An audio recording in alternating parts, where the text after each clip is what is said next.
Current का actual वास्तविक मतलब क्या होता है, उसको समझेंगे तो हमें ये बात भी समझ आएगी कि यहाँ पर हम क्या कहना चाह रहे हैं।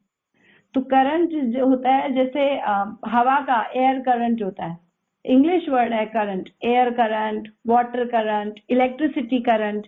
करंट करंट का मतलब होता है कंटिन्यूअस फ्लो ऑफ एनर्जी, लगातार जो चलता रहे, है ना। करंट कब कंप्लीट होता है, जब सर्किट कंप्लीट होता है ना। करंट कब होता है, मतलब साइकिल पूरी घूमती है कंप्लीट। इनकम्प्लीट अगर बीच में होता है, जैसे अगर हम एक सेल का भी स्ट्रक्चर देखें तो पॉजिटिव टू नेगेटिव टर्मिनल, पूरा सर्कल कंप्लीट होना चाहिए तब करंट पास होता है, नहीं तो करंट पास नहीं होगा, है ना। ऐसे एयर करंट क्या होता है कि हवा का करंट, मतलब कि जैसे सूरज की शक्ति होती है, सूरज की शक्ति से धरती गर्म होती है, उसके ऊपर उसकी हवा गर्म होती है ना। जब हवा गर्म होती है तो गर्म हवा ऊपर की ओर बढ़ती है, और उससे क्या होता है, फिर ठंडी हवा उसका स्थान ले लेती है, फिर वो गर्म होती है, फिर वो ऊपर बढ़ती है, ऊपर वाली ठंडी होती है, वो नीचे आती है, तो पूरा सर्कल कंप्लीट होता है ना। इसीलिए करंट बोलते हैं जब पूरा सर्कल कंप्लीट हो और और उसमें से शक्ति का संचार हो। एक्चुअली जो करंट शब्द का मतलब है शक्ति का संचार, है ना। जैसे सूरज की शक्ति आई तो हीट हुई, तो वो हीट एनर्जी बनी, है ना। हीट एनर्जी फिर एयर एनर्जी में बनी और एयर घूमी, तो एयर करंट हो गया। ऐसे ही वाटर वाटर साइकिल घूमती है ना। वाटर इक्वेटोरियल रीजन से गर्म होकर ऊपर की तरफ, जो समुद्र का पानी है इक्वेटोरियल रीजन पे बहुत हॉट होगा, वहां से वो पोल्स की तरफ भागता है, तो वो सर्कल कंप्लीट होता है। ऐसे ही बिजली का करंट, जब ये सर्किट कंप्लीट होता है, एक तो पावर हाउस की शक्ति आ रही होती है, कंप्लीट कनेक्शन होता है, तब फ्लो होता है ना। तो सर्कल कंप्लीट होता है, और दूसरी चीज इसमें शक्ति का संचार होता है। तो ये दो बातें हमें समझ में आती हैं। यहाँ पर आज के विषय में इस बात का क्या एग्जाम्पल लेकर गुरु महाराज अपनी बुक में भी लिख रहे हैं, प्रभुपाद भी एग्जाम्पल बिजली के करंट का देते थे। वो कहते थे कि जैसे पावर हाउस से शक्ति आती है, बिजली का तार आता है ना, और उसमें करंट फ्लो करता है हमारे घर तक। हमारे घर में जो बल्ब जल रहा है वो इसलिए जल रहा है क्योंकि बाहर से पावर हाउस से ये जो तार आ रहा है, ये कनेक्शन कंप्लीट है, तब शक्ति का संचार हो रहा है। और वो जो बल्ब था घर में, वो उपयोगी तभी बना, बल्ब पहले भी था, अगर मान लो पीछे से बिजली घर अपना कनेक्शन ऑफ कर दे, या बीच में से तार का कट, कहीं से कट लग जाए, तो पूरा घर में लाइट नहीं होगी, है ना। तो लाइट कैसे है, क्योंकि वहां से कनेक्शन आ रहा है और यहाँ तक हमारे घर तक कनेक्शन पूरा कंप्लीट है।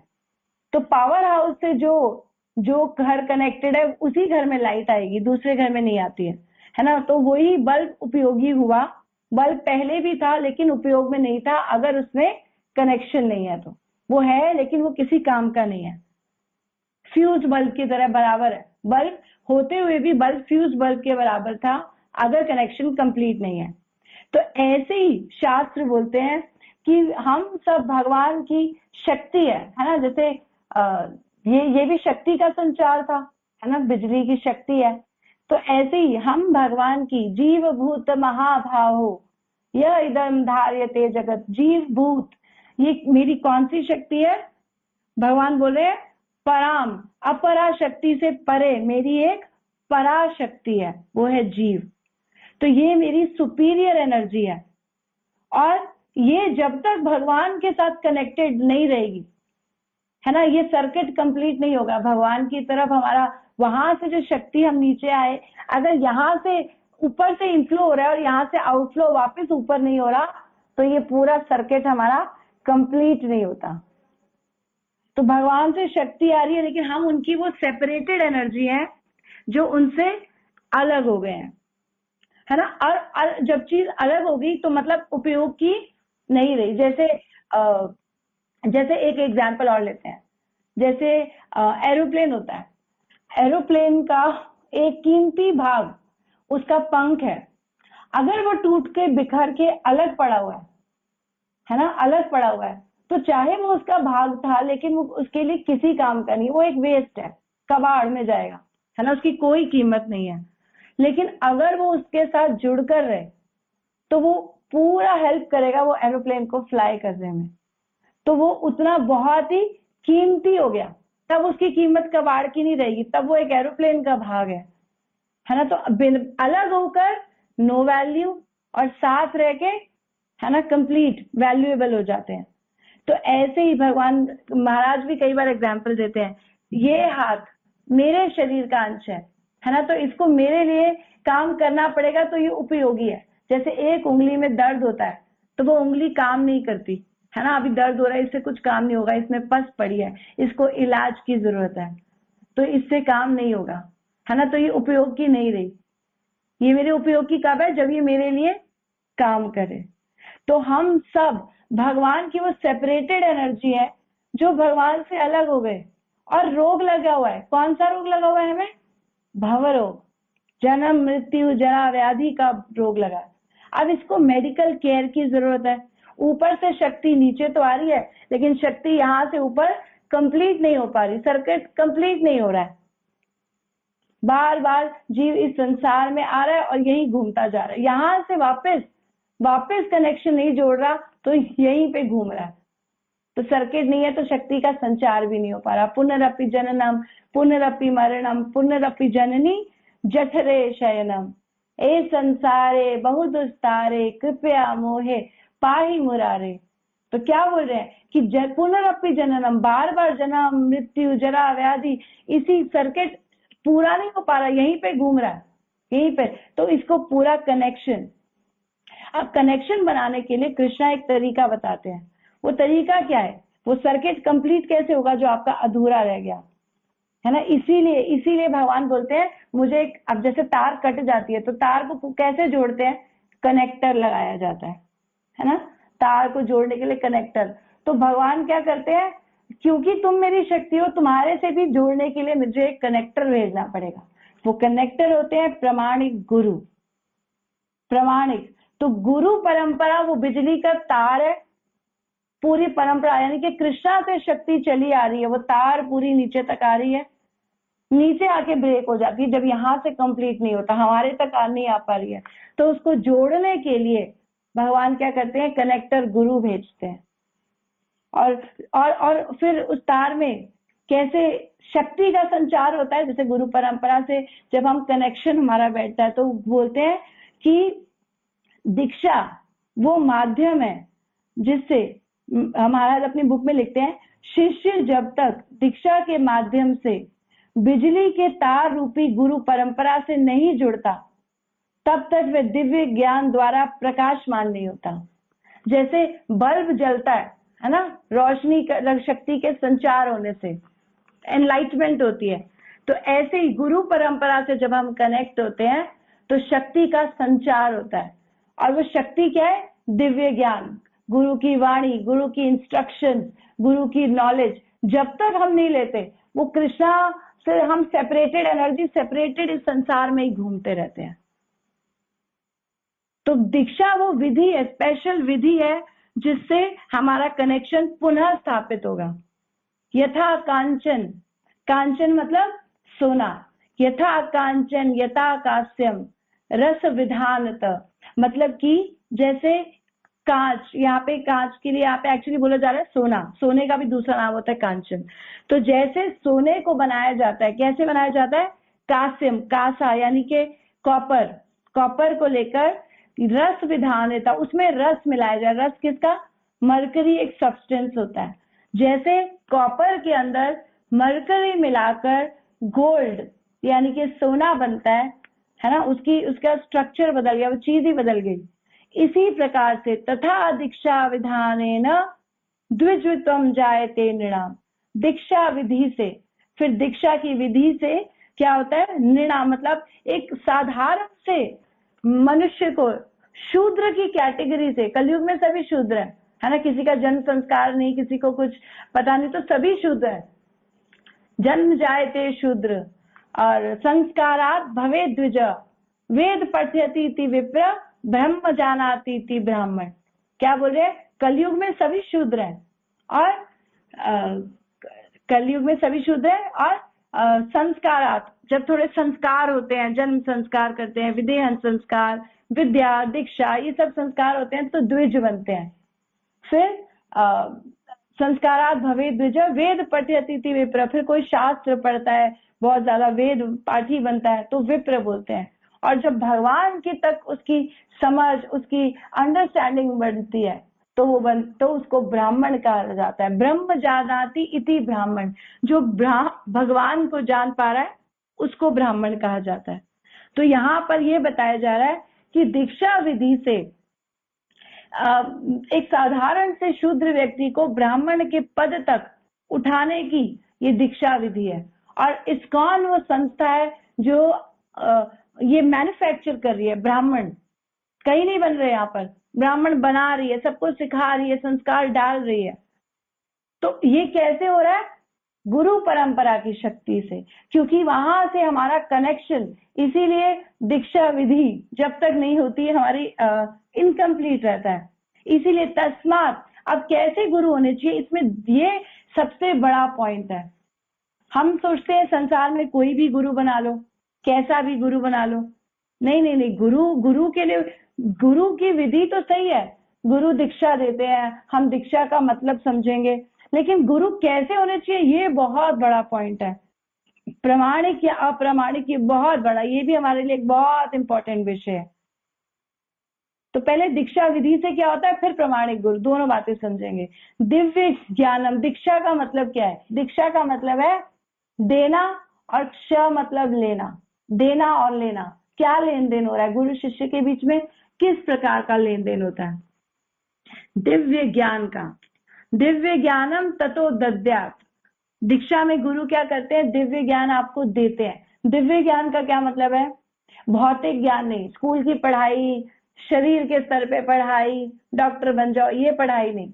दिव्य ज्ञान का मतलब है कि संबंध, अभिधेय और प्रयोजन। मेरा भगवान से क्या संबंध है, मैं उनसे मेरा प्रकृति क्या संबंध है, प्रकृति का भगवान से क्या संबंध है, ये पूरी साइकिल को समझना। ठीक है, संबंध ज्ञान। जीव का दूसरे जीव से क्या संबंध है, और फिर दिव्य ज्ञान के संबंध के बाद दूसरी चीज है संबंध अभिधेय। अभिधेय मतलब अब संबंध पता चल गया तो करना क्या है। संबंध पता चल गया, मैं भगवान का अंश हूं, तो मुझे करना क्या है? अभिधेय मतलब मेरे को उनके साथ, जैसे हमने बताया एरोप्लेन के साथ उसके पंख को जुड़कर रहना है, ये हाथ को मेरे शरीर के लिए काम करना है, जुड़कर रहना है, कनेक्टेड। जैसे मेरे पेट को भरण पोषण के लिए पूरे शरीर को मिलके काम करना होगा, है ना। अगर ये सारे हाथ पैर इंद्रियां हड़ताल कर ले तो पेट भूखा तो शरीर भी भूखा, ये भी इनकम्प्लीट रहेगा। जैसे पेट सारी हाथ कहे कि भैया हम क्यों करें काम, खाना तो पेट खा रहा है ना, ऐसा चल सकता है दिमाग। अगर ऐसा करे तो क्या होगा, इस हाथ में भी शक्ति नहीं रहेगी, इस पांव में भी शक्ति नहीं रहेगी।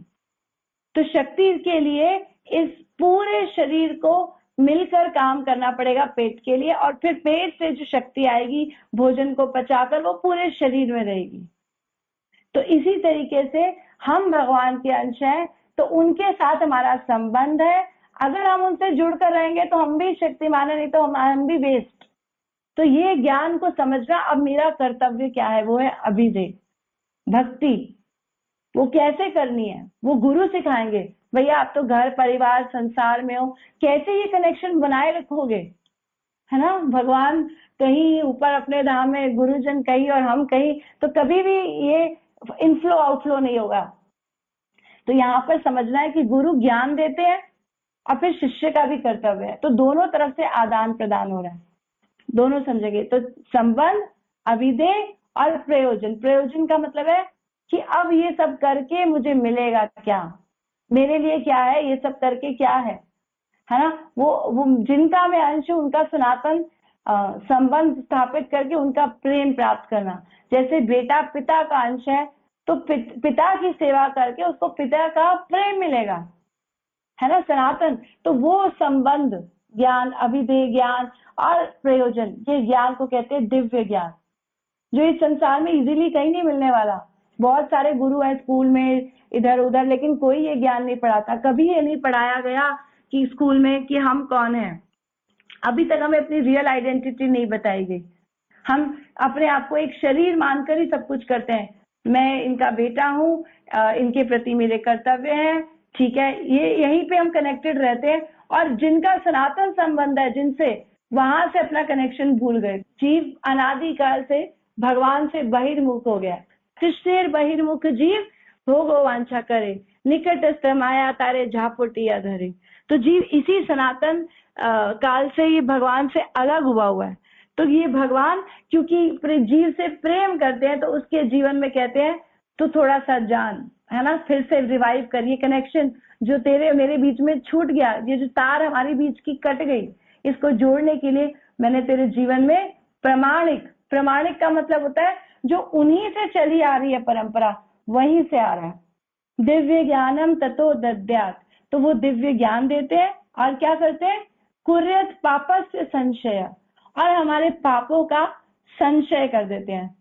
जो जिस कारण से अलग हो गए भगवान से, भगवान उसी को कहते हैं खत्म करो। गुरु कहते हैं इसको जीरो कर दो, चलो अब इसको फिर से मौका देंगे। जैसे पुराना सब कुछ जीरो, उसका दूसरा जन्म, दीक्षा विधि को कहा जाता है दूसरा जन्म होता है। एक माता पिता जन्म देते हैं और एक दीक्षा विधि से गुरु दूसरा जन्म देते हैं। तो इसी को दीक्षा कहते हैं। तस्मात् दीक्षेति सा प्रोक्ता, इसको दीक्षा बोला जाता है। तेजी कहे तत्व कोविद है, मतलब कोविद मतलब इंटेलिजेंट लोग, इसको दीक्षा कहते हैं। तो इसीलिए दिव्य ज्ञान में गुरु क्या करते हैं, हमको गुरु परंपरा से जोड़ते हैं, हमको नाम देते हैं। अब लोग कहेंगे कि हम तो नाम पहले से कर रहे हैं, है ना, तो क्या नाम दीक्षा के बाद क्या हो गया, नाम ले दीक्षा से पहले जो ले रहे हैं नाम अपने आप में पूर्ण स्वतंत्र है, बहुत पोटेंट है। ऐसा नहीं है कि नाम किसी भी की उपेक्षा रखता है कि ये चीज होनी चाहिए तब नाम काम करेगा, बिल्कुल। लेकिन दीक्षा से पहले जो आप नाम लेते हो वो नाम आपको गुरु दिलाते हैं। और गुरु जब आपको दीक्षा मंत्र देते हैं, जो माला पे जाप कर देते हैं, वो दीक्षा मंत्र में जो गुरु नाम दे रहे हैं, अब जब आप उस पे नाम करोगे तो वो नाम आपको कृष्ण प्रेम दिलाएगा, है ना। तो गुरु क्या करते हैं, अपनी शक्ति का संचार करते हैं जो गुरु परंपरा से आ रही है। वंदे गुरु श्री चरणारविंदम। गुरु क्यों बोलते हैं, गुरु क्यों नहीं बोलते, क्योंकि पूरी गुरु परंपरा की शक्ति आती है, सबकी शक्ति का एनर्जी हमारे साथ इनफ्लो करती है। तो हमारी नाम में रुचि बढ़े, अपराधों से बचते हुए धीरे धीरे शुद्ध नाम के स्तर तक हम उठें। तो इसीलिए प्रामाणिक गुरु आकर हमको सेवाएं देते हैं। अर्च विग्रह, मंदिर में अर्च विग्रह की सेवा देते हैं, है ना। वो जो प्रेम सोया हुआ है, नित्य सिद्ध कृष्ण प्रेम साध्य करुणय, श्रवण आदि शुद्ध चित्ते करह उदय। तो नित्य सिद्ध कृष्ण प्रेम जो सोया हुआ है उसको जागृत करते हैं। जब कोई सो रहा होता है तो उठाया जाता है ना। तो गुरु क्या करते हैं, वो हमारी बॉडी को शेक करते हैं, वो एक करंट हमको ट्रांसफर करते हैं। तो वो जो करंट हमारा फ्यूज हो गया था वो फिर से कनेक्शन बनाकर जागृत हो जाता है। तो इसके लिए हमको सही गुरु लेना बहुत जरूरी है। ये सही गुरु नहीं बैठे ना अब शॉक देने के लिए, क्योंकि करंट क्या करता है, करंट हमारा इलाज करता है। जैसे कोई बीमार होता है तो उसको दिमाग की बीमारी है ना, हमें भी क्या है, हम यहाँ पर अपने आप को शरीर समझ बैठे, हमारे भी दिमाग की बीमारी है। तो दिमाग की बीमारी का इलाज करने के लिए शॉक दिया जाता है। तो गुरु क्या करते हैं, थोड़ा सा शॉक देते हैं, हल्का हल्का धीरे धीरे डोज बढ़ाते हैं। लेकिन अगर किसी को हाई वोल्टेज का शॉक लग जाए, है ना, हाई वोल्टेज का करंट 440 वोल्ट का झटका किसी को लग जाए तो उसी समय मृत्यु हो सकती है। तो यहाँ पर करंट का फ्लो भी देखना पड़ेगा, धीरे धीरे करंट कितना रिक्वायर्ड है उस हिसाब से मिलना चाहिए। तो एक्स्ट्रा मिल गया तो भी गड़बड़ हो जाएगी। तो यहाँ पर एक्स्ट्रा करंट का क्या मतलब है, कहीं इधर उधर से अप्रामाणिक गुरु मिल गए जो हमें गलत ज्ञान दे दें, तो हमारी सारा इलाज की जगह हमारा सीधा आध्यात्मिक मृत्यु, है ना, आत्मा का हनन हो गया। आध्यात्मिक मृत्यु क्या होती है, ये भी बड़ा नया शब्द सुना है, आध्यात्मिक मृत्यु। तो इसका मतलब है कि आत्मा को सही ज्ञान नहीं मिला, सही गुरु नहीं मिले। अगर सही गुरु मिलते हैं तो परंपरा से जोड़ते हैं, कृष्णा से जोड़ते हैं, भक्त के हृदय में प्रेम जागृत होता है तो भगवान बोलते हैं तेषाम अहम समुद्धरता मृत्यु संसार सागरात भवामी न चिरात पार्थ मई आवेशित चेतसा, कि जो मुझसे जुड़ता है परंपरा, सही परंपरा से, तो उसको क्या करता हूं मैं, समुद्धरता, इस मृत्यु संसार सागर से मैं निकाल लेता हूं। जैसे एक सागर को तैर पाना है ना, हम नदी तैर सकते हैं, हम थोड़े से जलाशय में तैर सकते हैं, लेकिन क्या सागर कोई तैर सकता है? सागर को पार कोई नहीं कर सकता। सागर में क्या करना पड़ता है, कोई सागर में गिरता है तो ऊपर से हेलीकॉप्टर से रस्सी फेंकी जाती है ना, उस रस्सी को पकड़े रहना बस, फिर जितना मर्जी झोंका आए व्यक्ति उठ जाएगा। तो यहाँ पर भगवान क्या बोल रहे हैं, मृत्यु सागर में कोई गिरा हुआ है, ये मृत्यु संसार भव रूपी सागर में, जन्म मृत्यु जरा व्याधि के सागर में आप गिर गए हो। अब क्या करना है, इसको इससे कौन निकाल सकता है? सिर्फ मैं, तेषाम अहम समुद्धरता। तो गुरु क्या है? कृपा शक्ति है भगवान की, है ना। प्रभुपाद को क्या बोलते हैं, कृष्ण कृपा मूर्ति, कृपा की मूर्त है। तो ये भगवान की कृपा शक्ति है, शक्ति का संचार, भगवान वापस वो करंट जगा रहे हैं जो फ्यूज हो गया था। तेषाम अहम समुद्धरता मृत्यु संसार सागरात, इस मृत्यु संसार सागर से मैं उसको खुद ही उबार लेता हूँ। भवामी न चिरात पार्था, ये मत सोचो कि मैं देर लगाने वाला हूँ, बहुत जल्दी करता हूँ। मई आवेशित चेतसा, जो मुझ में आवेशित हो जाता है, गुरु परंपरा से जुड़कर जो सेवाओं में रत हो जाता है, जो पूर्ण तरह से उसकी बुद्धि में हर चीज मेरे लिए दौड़ने लगती है, कैसे मैं इस जीवन को कृष्णमय कर दूं, कैसे मैं इसको कृष्ण की सेवा में उपयोग करूं, जिसकी बुद्धि ऐसे चलती है ना। तो यहाँ प्रभुपाद में इसके तात्पर्य में भी बड़ा सुंदर लिख रहे हैं। मैं एक मिनट निकालती हूँ, 12वें अध्याय का ये 7वां श्लोक है, इसका पर्पट बहुत अच्छा है, इसलिए मैं चाहती हूँ हमें जरूर रीड करना चाहिए। एक मिनट।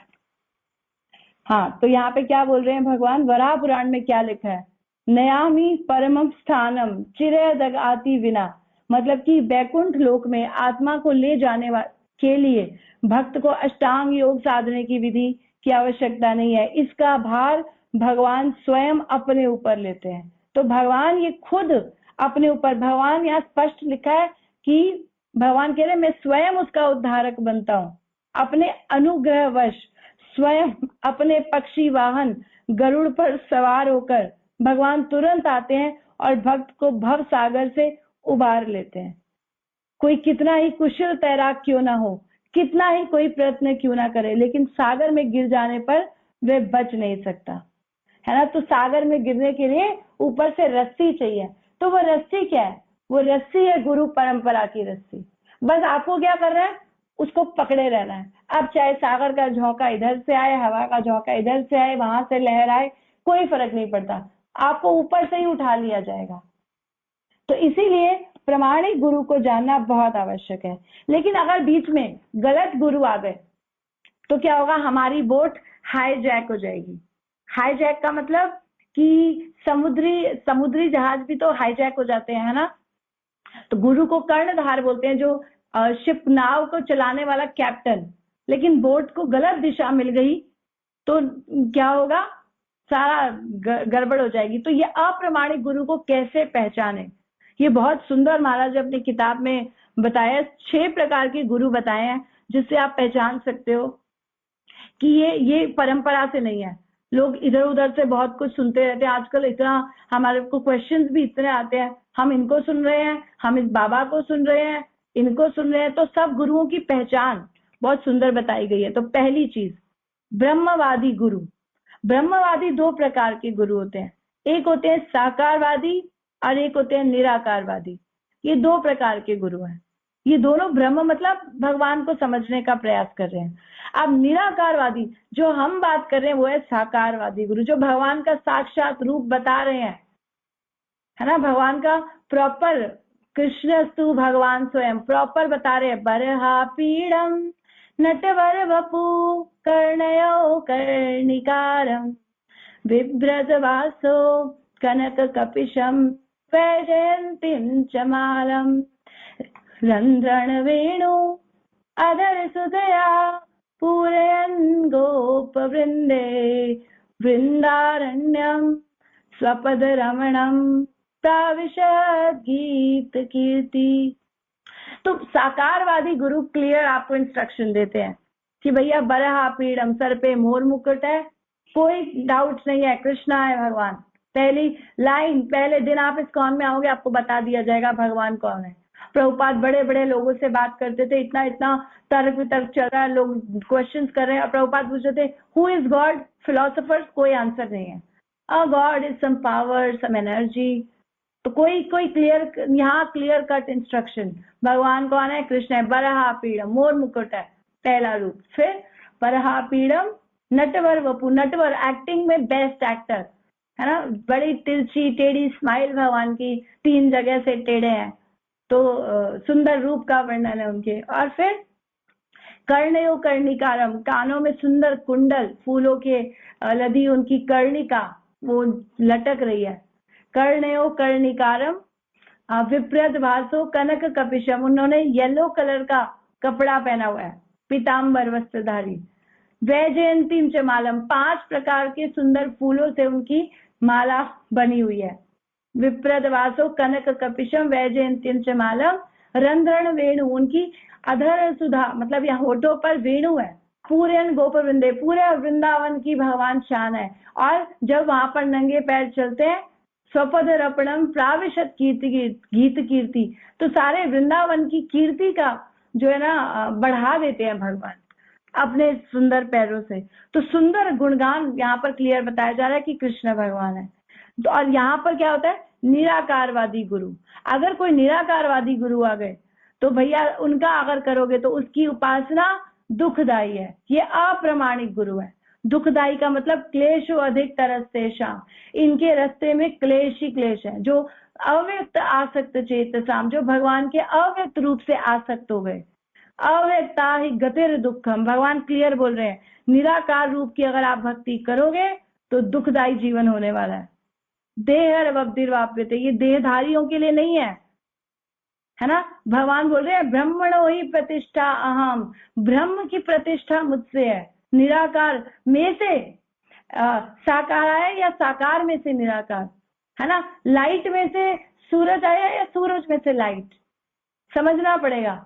एक व्यक्ति है, उसके शरीर से रोशनी आ रही है, वो व्यक्ति भगवान है, परम पुरुष, the supreme personality of God and Krishna, उनके शरीर की आभा प्रभा जो रोशनी है वो है निराकार ब्रह्म। और लोग सिर्फ रोशनी से ही सेटिस्फाइड हो जाते हैं, तो वहां पर पहुंच भी गए मेहनत से तो फिर से नीचे गिरना पड़ेगा, क्योंकि वहां पर कुछ आनंद नहीं है। जरा सी आपके अंदर इच्छा उठी कि यहाँ तो कुछ है ही नहीं, चलो चलें, तो फिर से संसार में आना पड़ेगा। इतनी मेहनत करके ऊपर तक गए और वापस आना पड़ेगा, तो वेस्ट, आपका सारा समय बेकार चला गया। तो ब्रह्मवादी गुरु आपकी बोट हाईजैक कर लेंगे, ठीक है ना। और फिर उसके बाद यहाँ पर लिखते हैं, लेकिन अगर कोई भगवान के साकार रूप की पूजा करता है तो भगवान बोलते हैं यद गत्वा न निवर्तन्ते तद धामम परमम मम, कि वहां पर जो एक बार चला जाता है वो वापस नहीं आता। और डिवोटी जब यहाँ से जाता है तो सुंदर, महाराज ने इतना सुंदर वर्णन किया है, बाजे गाजे के साथ उसका वहां पर स्वागत होता है ना, ढोल नगाड़ों के साथ। जैसे आविर्भाव और तेरोभाव, यहाँ पर दोनों फेस्टिवल होते हैं। क्यों फेस्टिवल होते हैं? क्योंकि एक भक्त यहाँ से भगवान के घर वापस लौट गया, तो वहां भी फेस्टिवल, एक व्यक्ति वापस आया है, एक जीव वापस आया है, और यहाँ पे भी फेस्टिवल, एक जीव हमारे में से निकल के चला गया, तो दोनों जगह फेस्टिवल, आनंद बनाया जाता है, कोई रोने धोने की बात नहीं होती। तो निराकारवादी गुरु आपकी बोट को खराब कर देंगे, हाईजैक कर लेंगे, और सही गुरु साकारवादी आपकी बोट को सही डेस्टिनेशन तक पहुंचाएंगे। पहले गुरु जो थे अप्रमाणिक गुरु, दूसरे अप्रमाणिक गुरु कौन से हैं, है ना। और इनके मंत्र भी, निराकारवादियों के मंत्र भी, लोग डरते हैं हम नहीं बताएंगे, हमारा गुरु मंत्र है, हमें नहीं बताने चाहिए। तो यहाँ पर क्लियर बताया गया वो मंत्र कौन से जाप देते हैं। ओम तत्वमसि, ओम ब्रह्मसि, है ना, अहम ब्रह्मास्मि, और सो हम, जो तू है वो मैं हूँ। भगवान से बराबरी कर रहे हैं, जो तू है वो मैं हूँ, और मैं एक दिन तू बन जाऊंगा, तो सभी भगवान है, तू भगवान मैं भगवान, और एक दिन शरीर छूटा तो मर गए भगवान, है ना। ये ऐसी फिलॉसफी हो गई, तो ये बिल्कुल मूर्खता वाली बातें हैं। तुम भगवान मैं भगवान, तुम्हारे चरण हम छू रहे, हमारे चरण तुम छू लो। ये बिल्कुल मूर्ख है। जीव कभी भगवान नहीं बनता। जीव भगवान की शक्ति है और उनसे बिखर गया है, अलग हो गया है। तो जब उनकी सेवा करने लगेगा, प्रामाणिक गुरु परंपरा समझेगा, तो जो है पूरा सर्किट कंप्लीट होगा। क्योंकि जब वो समझेगा तो सेवा करेगा, वहां से शक्ति आ रही है और वो जो शक्ति आ रही है उस शक्ति को भगवान की सेवा में उपयोग करेगा। ये शिष्य का कर्तव्य है ना। शिष्य को केवल एक काम करना है, सिंपल, एक नहीं दो, सरेंडर। सरेंडर है ना, स्निग्धस्य और सौम्य, सॉफ्ट और फॉलो करने वाला, बस ये दो चीजें चाहिए। कोई ज्यादा उसकी लायकात नहीं है। शिष्य वैसे ही भौतिक जगत में पड़ा है ना, गुरु महाराज बोलते हैं वो वैसे ही गिरा हुआ है, अभी और क्या करेगा, उससे क्या एक्सपेक्ट करें। गुरु की लायकात बहुत सारी है, क्योंकि उसको बड़ा काम करना है। शिष्य की लायकात कुछ नहीं है, उसको सिर्फ शरणागति, षडंग शरणागति हुई बेजहार, तार प्रार्थना सुने नंद कुमार। तो जिसकी ये 6 प्रकार की शरणागति हमारी, तो उसकी प्रार्थना भगवान सुनते हैं। फिर आगे दूसरे अप्रामाणिक गुरु कौन से हैं? देवी देवताओं का मंत्र देने वाले। देवी देवताओं का मंत्र देते हैं, आपको जो अच्छा लग रहा है, जो आपके इष्ट देव हैं, आप भजन कर सकते हैं, है ना, उसी में हम शक्ति डाल देंगे। आपको जो से वाले भगवान का मंत्र चाहिए हमें बता दो, हम आपको वही वाला मंत्र दे देंगे। ऐसा नहीं है। ये अप्रामाणिक गुरु आपका जीवन कष्टदायक बना देंगे। Guru is one who is most addicted to Krishna. Guru वो है जो कृष्ण से पूरा समर्पित है, उनका नशा, उनकी लत लगी हुई है उनको। वो आपको अनन्य भक्ति सिखाएंगे। अन्य आश्रय परित्यागो इति अनन्यता, है ना। देवी देवताओं के मंत्र ले लेते हैं लोग, ओम ह्रीं क्लीं चामुंडाय नमः, है ना, ओम त्र्यंबकम यजामहे सुगंधिम पुष्टिवर्धनम उर्वारुकमिव बंधनात् मृत्युमुक्षीयमामृतात्। बहुत सारे मंत्र यहाँ पर महाराज ने लिखे, कात्यायनी का, काली का, पता नहीं किस किस का, दुर्गा का। लेकिन सर्व मंत्र सार नाम यही शास्त्र मन। आप हरि का नाम ले रहे हो, पेड़ की जड़ में पानी दे रहे हो, अलग अलग फूल पत्ती को देने की जरूरत नहीं है। फूल पत्ती को अलग अलग दोगे फायदा भी नहीं है, पेड़ की जड़ में फिर भी देना पड़ेगा, तो क्यों ना जड़ में ही दे दे पानी।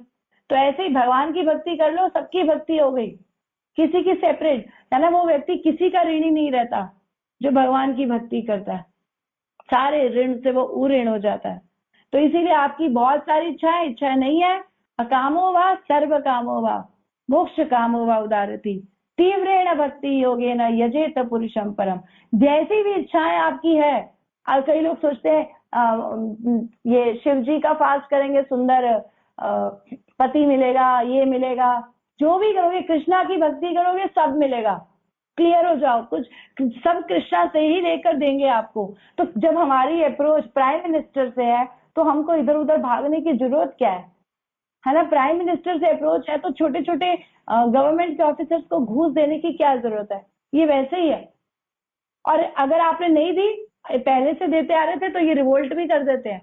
इंद्र ने कैसे रिवोल्ट किया, भगवान ने पूजा बंद कराई, इतने सालों की पूजा भूल गए इंद्र, और सारा वृंदावन डुबो दो, है ना, खत्म कर दो।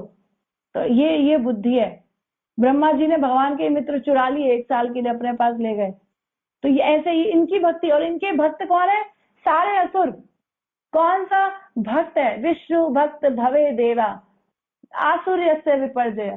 सारे असुर जो है वो देवी देवताओं के भक्त हैं। रावण शिव जी का भक्त है ना। और कौन था? हिरण्यकशिपु ब्रह्मा का। ये सब इनसे वरदान मांग रहे हैं। लेकिन भगवान के भक्त कौन होते हैं? विष्णु भक्त, वो देवता होते हैं। जैसे प्रहलाद महाराज, ध्रुव महाराज, ये सुंदर भक्त है। और इनके पास क्या शक्ति है? इनके पास भक्ति की शक्ति है। भक्ति की शक्ति से वो आग में नहीं जले, है ना। प्रहलाद महाराज पहाड़ से नहीं मरे, कहीं से हाथी के पांव से नहीं मरे, एक भक्ति की शक्ति से। तो ये सब कृष्णा से ही आ रही है शक्ति, तो उनसे ही क्यों ना लें। ठीक है, ये हो गया। तीसरे अप्रामाणिक गुरु, मायावादी गुरु। मायावादी भाष्य सुनिले होइले सर्वनाश। ये क्या कहते हैं? आत्मा सो परमात्मा, नर जो निज करनी करे, नर का नारायण हो जाए, है ना। नर मतलब खुद ही इंसान भगवान बन जाएगा। सब मायावादी सिद्धांत है। तो ये भी आपको बेवकूफ बना देंगे कि भगवान एक दिन हम आत्मा है हमारी, वो परमात्मा में मिल जाएगी और ये शरीर के नाश होने पर आत्मा परमात्मा एक हो जाएंगे।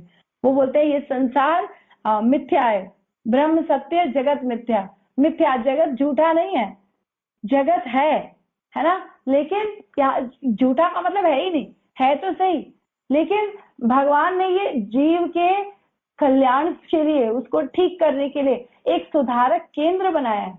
यहाँ से ठीक होके आ जाओ, है ना। जेल में कम लोग होते हैं, मुक्त ज्यादा लोग होते हैं, तो झूठा नहीं है, जेल होता है लेकिन जेल में इलाज होता है। वो बोलते हैं जेल झूठा है, झूठा है, झूठा नहीं है, जेल है।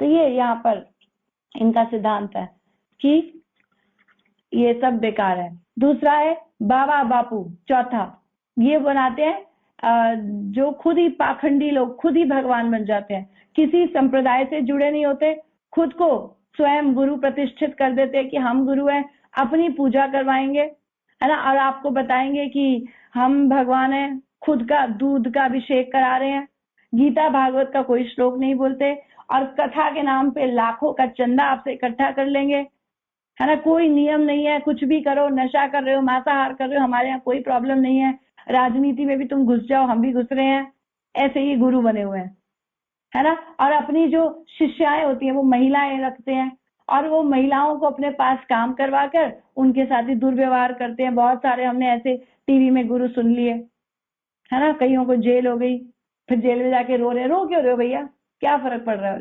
भगवान का भक्त तो कभी नहीं रोता, जिस स्थिति में जाहि विधि राखे राम ताही विधि रही है, वहां क्यों दुखी हो रहा है। तो ये सब झूठे गुरु, लोभी गुरु लालची चेला, नरक में दोनों का ठेलम ठेला। फिर अगला है असंप्रदायिक गुरु, पांचवे। ये क्या करते हैं, गुरु के जाने के बाद, या अगर हम संप्रदाय से जुड़े रहते हैं, क्योंकि कभी ना कभी तो गुरु शरीर छोड़ेंगे, तो संप्रदाय से अगर आप जुड़े रहते हो तो आपके पास सेवाएं रहती हैं और भक्तों का संग रहता है, जिससे आपकी प्रगति होती रहती है। और गुरु के बाद जो उनके इम्पोर्टेंट शिष्य होते हैं, उनके साथ कनेक्शन से आप फिर से जुड़े रहते हो भगवान से। लेकिन असंप्रदायिक गुरु क्या है, जब वो चला गया तो आपके पास कुछ है ही नहीं, गुरु खत्म, आपका सब कनेक्शन खत्म, कुछ है ही नहीं आपके पास। तो इसीलिए संप्रदाय में ही गुरु होना चाहिए। किसी को भी ऐसे गुरु मत बनाओ। लोग टीवी में सुनते हैं गुरु बना लिए, और जब वो शरीर छोड़ देंगे फिर खत्म, फिर हमारा उनसे वैसे कुछ संबंध नहीं था, कोई सेवा नहीं थी। तो ये भी गलत गुरु हो गए। और छठे है धर्मध्वजी गुरु।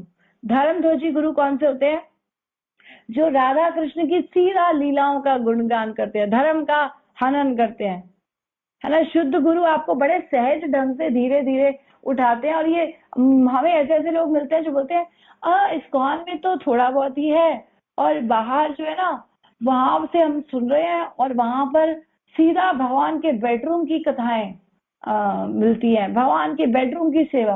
अरे बेडरूम में किसी के घुसते हैं क्या, ऐसे पहले तो बुद्धि ये लगाओ। जब कोई परमिट करेगा तो अपने आप ही आप उनके निकट संबंधी होंगे, तो वो आपको बेडरूम में बुलाएगा, नहीं तो आप उनके ड्राइंग रूम में बैठिए, किसी से मिलने जाते हैं तो ड्राइंग रूम में बैठते हैं, है ना। और फिर वो व्यक्ति आता है और हम उनसे मिलते हैं। अगर हमारा क्लोज संबंध है तो हम बेडरूम में, हमें वो ले जाता है खुद, लेकिन हम जबरदस्ती हम आपके बेडरूम में घुसेंगे, हमें आपको बेडरूम में ही घुस के मिलना है। तो ये वो बात है कि धर्मध्वजी गुरु ऐसे हैं, ये सीधा आपको बड़ी बड़ी लीलाएं, संसार का वैराग्य, ये सब दिखाएंगे, लेकिन होता इनका खुद नहीं है। तो ये सब झूठे गुरु है। सहजिया आपको सहजिया बना देंगे, है ना। सखी बेखी चूड़ाधारी, सब झूठे गुरु है। कृष्णा से मेरा संबंध है, मेरी कृष्णा से शादी हो गई, मैंने इससे शादी, मतलब सब मूर्ति। अरे आप क्या मीरा की तरह सेवा कर रहे हो, अपने आप को भगवान का इतना भक्त बना रहे हो, मीरा की तरह आपकी भक्ति है। एक आपके जीवन में हमने उतार चढ़ाव कर दिया तो पता चल जाएगा कहाँ पर हम हैं। तो इसीलिए अब धीरे धीरे सहज भाव से उठना चाहिए, कृष्णा स्वयं उठाएंगे, है ना। तो गुरु जो है ना वो सहज मार्ग बताते हैं, प्रामाणिक गुरु। और ये लोग हमें ही सहजिया बना देते हैं, भगवान भी सस्ते और हम भी सस्ते। तो ये सब गुरु है जो जीव का हनन करते हैं। तो अप्रामाणिक गुरु मिल गया तो हमें भी इलेक्ट्रिक शॉक मिल जाएगा। तो इसीलिए सही गुरु मिलने चाहिए, तब ये सर्किट कंप्लीट होता है। और सर्किट कंप्लीट कैसे होगा, जब गुरु परंपरा से शक्ति आ रही है तो होती है अवरोही, वो है कृपा की शक्ति। अब जब ऊपर से कृपा नीचे आ गई तो नीचे से वापस भी कुछ बनता है, है ना, वो वापस बनती है सेवा। तो जीव का स्वाभाविक धर्म है सेवा। तो जब वो भगवान के साथ शुरू करता है, अपने आप को सरेंडर करता है, जैसे अर्जुन ने किया, कार्पण्य दोषो उपरित स्वभावा, भगवान मैं मूर्ख हूं, है ना, खुद को, मेरे अंदर कृपणता है, मेरी छोटी बुद्धि है।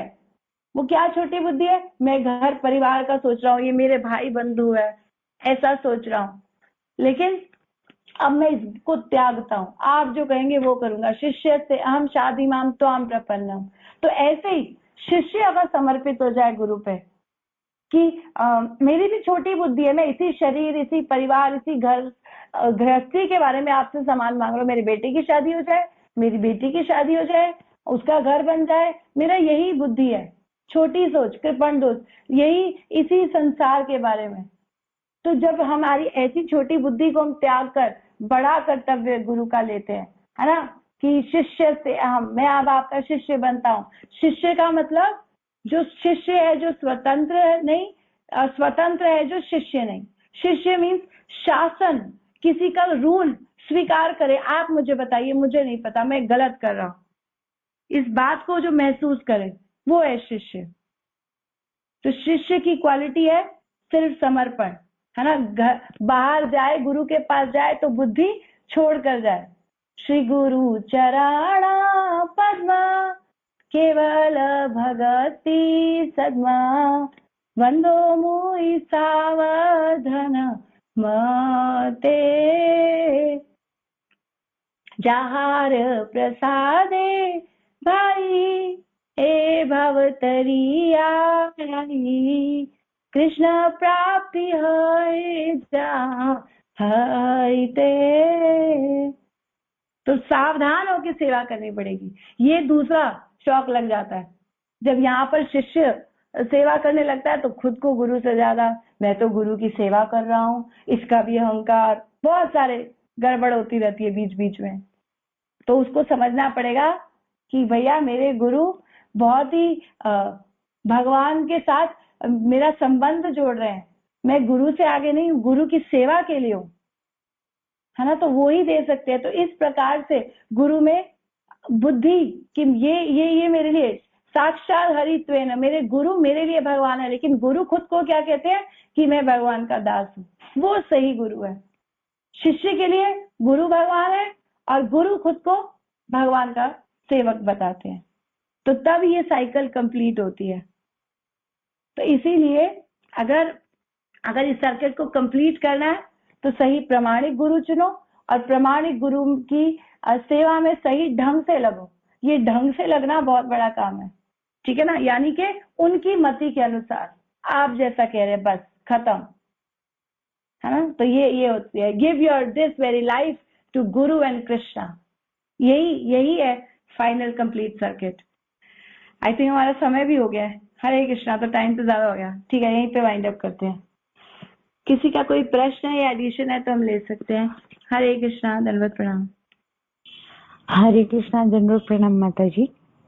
माता जी, मुझे आपसे वही सवाल पूछना था, मैं इतनी कंफ्यूज हूँ ना कि अभी मेरी एडमिशन प्रोसेस है कॉलेज की, वो हो नहीं रही है। तो माँ बोल रही कि कृष्णा से प्रे करो, कृष्णा से प्रे करो, बट अंदर से मुझे लग रहा है कि प्रभु मैं आपसे क्या मांगू, आपने मुझे अपनी भक्ति दी है, अगर मैं यही सब मटेरियली चीजें आपसे मांगने लगी तो मेरी भक्ति क्या ही मतलब, आपने जो इतनी बड़ी मुझे उपहार में चीज दी है उसका क्या ही मोल रहेगा। तो मुझे शर्म आती है उनसे ये मांगने के लिए कि मुझे आप एडमिशन के लिए मदद करो या एडमिशन हो जाए। एडमिशन ट्राई करने के लिए शर्म आती है, तो मुझे समझ में नहीं आ रहा है ये सही है ये गलत है, क्योंकि मैं सिर्फ उनको बोलती हूँ कि मेरा हरि नाम अच्छे से हो जाए। तो मुझे इसका सच्ची में समझ में नहीं आ रहा कि मैं ये सही कर रही हूँ या गलत कर रही हूँ, क्योंकि बहुत सारे कॉम्प्लिकेशंस आ रहे हैं मुझे, मतलब पर्सनली और उस एडमिशन के लिए भी। हरे कृष्णा माता। हरे कृष्णा। तो आपका भाव बहुत अच्छा है, भगवान से नहीं मांगने में भी भगवान को हमारे अंदर की इच्छा पता है, ठीक है। मांगना तो सिर्फ भक्ति चाहिए, लेकिन फिर भी अगर कोई कामना है, कोई इच्छा है, क्योंकि अभी हम शुद्ध नहीं है, हमारे मन में बहुत सारी इच्छाएं हैं, तब भी अकामो वा सर्व कामो वा मोक्ष कामो वा उदारथी तीव्रेण भक्ति योगेन यजेत पुरुषम परम। आपकी कामना नहीं है, आपकी बहुत सारी कामनाएं हैं, आपकी मुक्ति की कामना है, किसी भी स्थिति में आप हो तीनों में से, तब भी तीव्रेण भक्ति योगेन, और तीव्र भक्ति करो। तो कृष्णा सब इच्छाएं पूरी करते हैं। इधर उधर से मांगने से अच्छा है कि हम पिताजी से ही मांगे, चाचा ताऊओं से मांगने की जरूरत नहीं है। तो अगर इच्छा है तो मांग भी लेंगे, कोई बुराई नहीं है, अपने पिता से मांगने में क्या बात है ना। फिर भी उनको हमारे मन का पता ही है, और मन का पता है तो बोलने की जरूरत भी नहीं पड़ती, वो अपने आप ही दे देंगे। तो दोनों भाव ठीक है ना। तो इसीलिए कोई फर्क नहीं पड़ता है।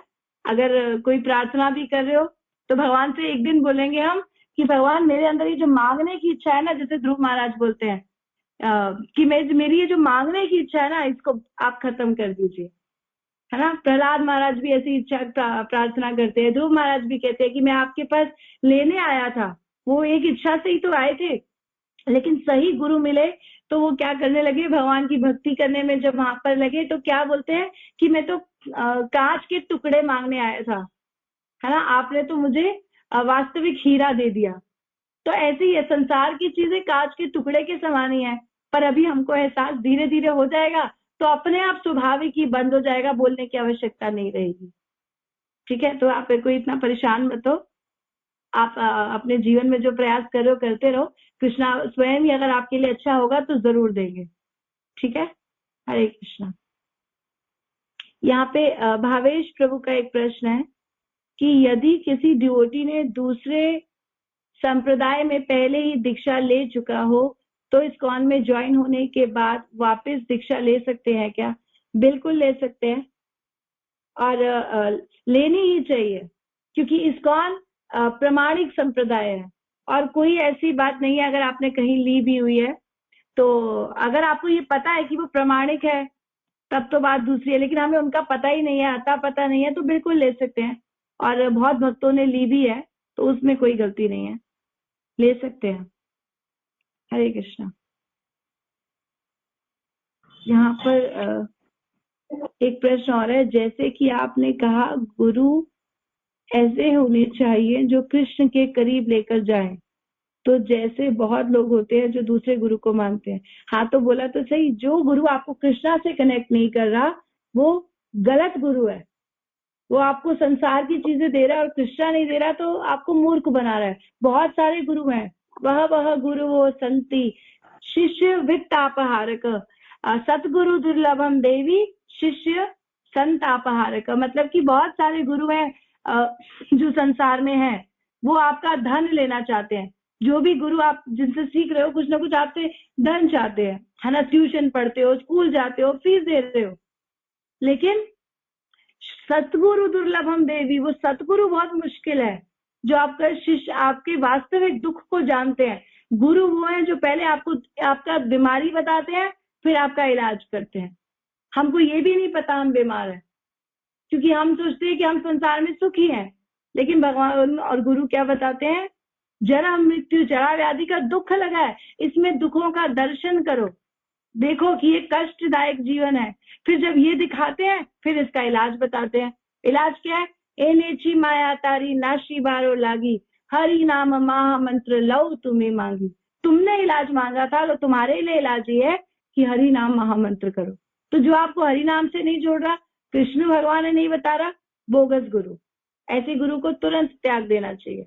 ठीक है माता जी, एक भक्त ने प्रश्न पूछा था कि शिव जी स्वयं में परम वैष्णव है तो वो कंठी धारण क्यों नहीं करते, उसकी जगह सर्पों की माला क्यों धारण करते हैं? मुझे एक बार आप उसको उत्तर दे दीजिए। हरे कृष्णा। माता जी। हरे कृष्णा। तो शिव जी भगवान के भक्त है, बिल्कुल ठीक बात है। वैष्णवा नाम यथा शंभु, सबसे बड़े वैष्णव हैं, तो क्यों नहीं पहनते। देखो, जो डिफिकल्ट काम होता है ना वो कोई नॉर्मल व्यक्ति नहीं कर सकता। तो शिव जी कृष्णा के सारे क्षीरम दधि विकार विशेष योगात संजायते नहीं पृथगस्ति हेतु, सारे डिफिकल्ट टास्क करने के लिए शिव जी अवतार लेते हैं। जैसे क्षीर मतलब दही से खट्टा मिल जाता है, तो दूध में खट्टा मिल जाता है तो दही बन जाता है, दूध से दही बनता है लेकिन दही से वापस दूध नहीं। तो ये विशेष काम के लिए विष्णु जी शिव जी का रूप लेकर आते हैं। अब ये स्पेशल उन्होंने अपने आप को चेंज कर लिया, अपना सब कुछ चेंज कर दिया। तो चेंज करते हैं तो क्या करते हैं, सारे मुश्किल काम लेते हैं। मुश्किल काम क्या है, समुद्र मंथन हो रहा है, समुद्र मंथन हो रहा है। अब इसमें सबसे पहले निकलेगा विष, कौन पिएगा? तो शिव जी क्या कहते हैं, अरे ये तो संसार को जलाकर राख कर देगा, तो चलो मैं ही इसको ले लेता हूँ। तो नीचे नहीं उतारूंगा, गले में ही रोक लूंगा, नीलकंठ। डिफिकल्ट काम रख लिया, गले में रख लिया। तो ऐसे ही ये सारे जो तमोगुणी लोग हैं, इनको कौन संभालेगा? ये सारे तो लोगों को भक्ति नहीं करने दे रहे, परेशान कर रहे हैं। अरे ये सारे नशेड़ी लोग सारे मेरे अंडर आ जाओ, है ना। जैसे एक जगह मैंने एग्जाम्पल बड़ा अच्छा सुना कि अगर मान लो आप कहीं पर खड़े हो और वहां पर अनाउंसमेंट हो जाए कि यहाँ पर शराब मुफ्त दी जाती है, सारे शराबी वहीं इकट्ठे हो जाएंगे और सारी जनता में से निकलकर यहाँ इकट्ठे हो गए। अब इन शराबियों को हम हैंडल करते हैं, आप लोग भक्ति करो। तो शिव जी सारे मुश्किल काम कर रहे हैं। सारे तमोगुणी लोग इसीलिए हमको दिखते हैं, वो सारे पीने पाने वाले वो उठाकर ले जा रहे हैं कावड़। तो ये सारे मुश्किल काम शिव जी अपने अंडर ले लेते हैं। तो इसीलिए सांप वाप ये सब ऐसा ही रूप धारण करते हैं, क्योंकि खुद वो बता रहे हैं कि वैराग है संसार में, भगवान का भजन सबसे अच्छा है। खुद का घर नहीं है, खुद के पास कपड़ा नहीं है, तो ये सारे सांप और वो जो कपड़ा वो पहनते हैं, छाल जानवर की, वो जो शेर की छाल जैसे कुछ पहनते हैं। तो ये सारा जो काम है ना, वो इसलिए ऐसा करके अपना ऐसा रूप बनाकर ऐसे पागलों को अट्रैक्ट कर रहे हैं। ये पागल लोग तभी आएंगे जब उनको उनके जैसे कोई लोग बंदे दिखेंगे। हम अच्छे लोग, सतोगुणी लोग सतोगुण का भजन है ना, उसका उनका संग करते हैं। जैसे हम स्कूल में जाते हैं तो हमें पता चल जाता है हमारे जैसा फ्रेंड कौन है, वो हमारे नजदीक आएगा। जो थोड़ा हमसे ज्यादा हाई फाई बनता है, जिसका हमसे शौक अलग है, वो हमारा फ्रेंड नहीं बनता। तो शिव जी ऐसा काम करते हैं, इन सब बेवकूफों को अपना फ्रेंड बनाने के लिए उनके जैसा रूप ले लेते हैं। इसमें एक चीज ऐड करनी है कि अगर शिव जी के भक्त, अगर शिव जी वैष्णव तिलक धारण कर लेंगे तो उनके भक्त भी वैष्णव तिलक धारण कर लेंगे, तो फिर हम उनको वो नहीं कर पाएंगे, अलग नहीं कर पाएंगे। तो उन्होंने एक अलग पहचान बनाने के लिए उनकी अलग पहचान, उनके अलग कपड़े, उनके अलग भभूति, तो पता चल जाता है ये किन के हैं। नहीं तो विष्णु भक्त के साथ मिल जाएंगे तो गड़बड़ हो जाएगी। तो उनकी एक अलग पहचान, उन्होंने कहा कि मैं ही ऐसा करता हूँ। तो अंदर से पूरे तरीके से वैष्णव तिलक में रहते हैं, लेकिन ऊपर से ऐसा दिखाते हैं कि मैं विभूति लगाता हूँ। क्योंकि अगर वो भी तिलक लगा के रहेंगे तो उनके भक्त भी तिलक लगा के रहेंगे, और उनके भक्त और विष्णु भक्त तिलक लगा के रहेंगे, पता नहीं चलेगा कौन किसका भक्त है। तो वो फिर उनमें तमोगुणी भक्त होंगे, वो तो तमोगुण करेंगे, और इससे क्या होगा, वो वैष्णव तिलक लगाएंगे और साथ में मांस खाएंगे और भांग पियेंगे, दारू पी, तो लोग वैष्णव पे उंगली उठाएंगे, देखो ये भी वैष्णव है, ये भी, सब एक ही हो जाएंगे ना फिर। तो उसकी डिस्क्रिमिनेट नहीं कर पाएंगे चीज को। तो इसलिए बहुत सुंदर काम करते हैं, डिस्क्रिमिनेट करते हैं, अलग अलग करते हैं, जिससे कि सब पहचान रहे। तो इसलिए खुद ही शिव जी, क्योंकि शिव जी गुरु रूप में भी है, शिव जी भगवान रूप में भी है, अंश रूप में भी है, शिव जी ऐसा करते हैं। फिर जब लीडर्स करते हैं, लीडर्स को उसके फॉलोअर्स फॉलो करते हैं। तो शिव जी यहाँ पे लीडर बन के अपना एक अलग ऑरा दिखा के उनके साथ वाले लोगों को लेकर जाते हैं, है ना। आप देखोगे अब ये कावड़ शुरू हो गया, आप देखो कैसे कैसे लोग जा रहे होते हैं। सारे लोग, किसी की गाड़ियां फोड़ रहे हैं रास्ते में, जो दिख गया किसी के सिर पे डंडा मार रहे हैं। तो वो वाले लोग अगर वैष्णव तिलक लगा के घूमने लग जाए, गाड़ियां फोड़ने लग जाए, तो आप लोग बदनाम हो जाओगे, वैष्णव बदनाम हो जाओगे। तो शिव जी आप लोगों के लिए काम कर रहे हैं कि आप लोग सेफ रहो, आप लोगों के लिए ठीक रहे, ठीक है ना। हरे कृष्णा। हरे कृष्णा। तो प्रभु जी ने अच्छा एडिशन किया, बहुत सुंदर बात को कंप्लीट किया। किसी और का कोई प्रश्न है? माता जी मुझे डाउट है मिस, जैसे कि अपन को पता है शिव जी तो बिगेस्ट वैष्णव है, राइट माता जी। एंड कुछ लोग कहते हैं Shiva ji like he is also demigod. तो माता जी एंड बोलते हैं कि है ना ये अपराध है, शिव जी को तो डेमी गॉड नहीं कहना चाहिए। तो क्या आप मुझे क्लियर कर सकते हैं माता जी। एंड वैसे कि वैष्णव तो है, लाइक डेमी गॉड क्यों कहते हैं कुछ लोग, एंड ये अपराध भी है ना माता जी। हरे कृष्णा। अपराध क्या है, पहले तो ये देखो, शिव जी को कहा जाता है वैष्णव है, भगवान के मैंने भी बताया विष्णु का ही रूप है, जो स्पेशल अपने आप को चेंज करते हैं। और दूध से दही बनता है, दही से वापस दूध नहीं बनता। तो शिव जी वो है। और शिव जी को क्या कहते हैं, शिव ब्रह्मा आदि देवों को भगवान के नाम के समान अथवा उनसे स्वतंत्र समझना, ये अपराध है। तो भगवान के समान समझना अपराध है, और उनसे स्वतंत्र समझना भी अपराध है। उनसे अलग नहीं है और उनके बराबर भी नहीं है। भगवान की अपनी एक अलग पोजीशन है जिनके बराबर कोई नहीं है। ठीक है, उनके विष्णु अवतार अलग है, फिर भी कृष्णा अलग सुप्रीम है। तो ये देवी देवता तो बहुत आगे नीचे आ जाते हैं। और सारे अगर इसके आपको पूरा first canto 3rd chapter Krishna सभी अवतारों के स्तोत्र, ये चैप्टर का नाम है, उस चैप्टर में पूरा डिटेल से इसको समझाया गया है कि भगवान का विस्तार होता है। कृष्णा अपने में से बलराम, बलराम में से संकर्षण, अनिरुद्ध, प्रद्युम्न, वासुदेव, पहला क्वाड्रुपल यानी कि पहला चतुर्व्यूह, फिर दूसरा चतुर्व्यूह संकर्षण, अनिरुद्ध, प्रद्युम्न, वासुदेव, उसमें से कारणोदक्षाई विष्णु। ये कारणोदक्षाई विष्णु में से जो है अपने आप को चेंज करके वो शिव जी का रूप लेते हैं। तो इसीलिए वो बहुत ही अलग, बहुत विस्तार का विस्तार का विस्तार का विस्तार नीचे आ जाते हैं, तो बराबर तो है ही नहीं। और आप वैसे भी देख लो, वो उनका भजन ही कर रहे हैं, है ना। शिव जी क्या बोल रहे हैं, आराधनाम अपि सर्वेशाम विष्णु आराधनाम परम।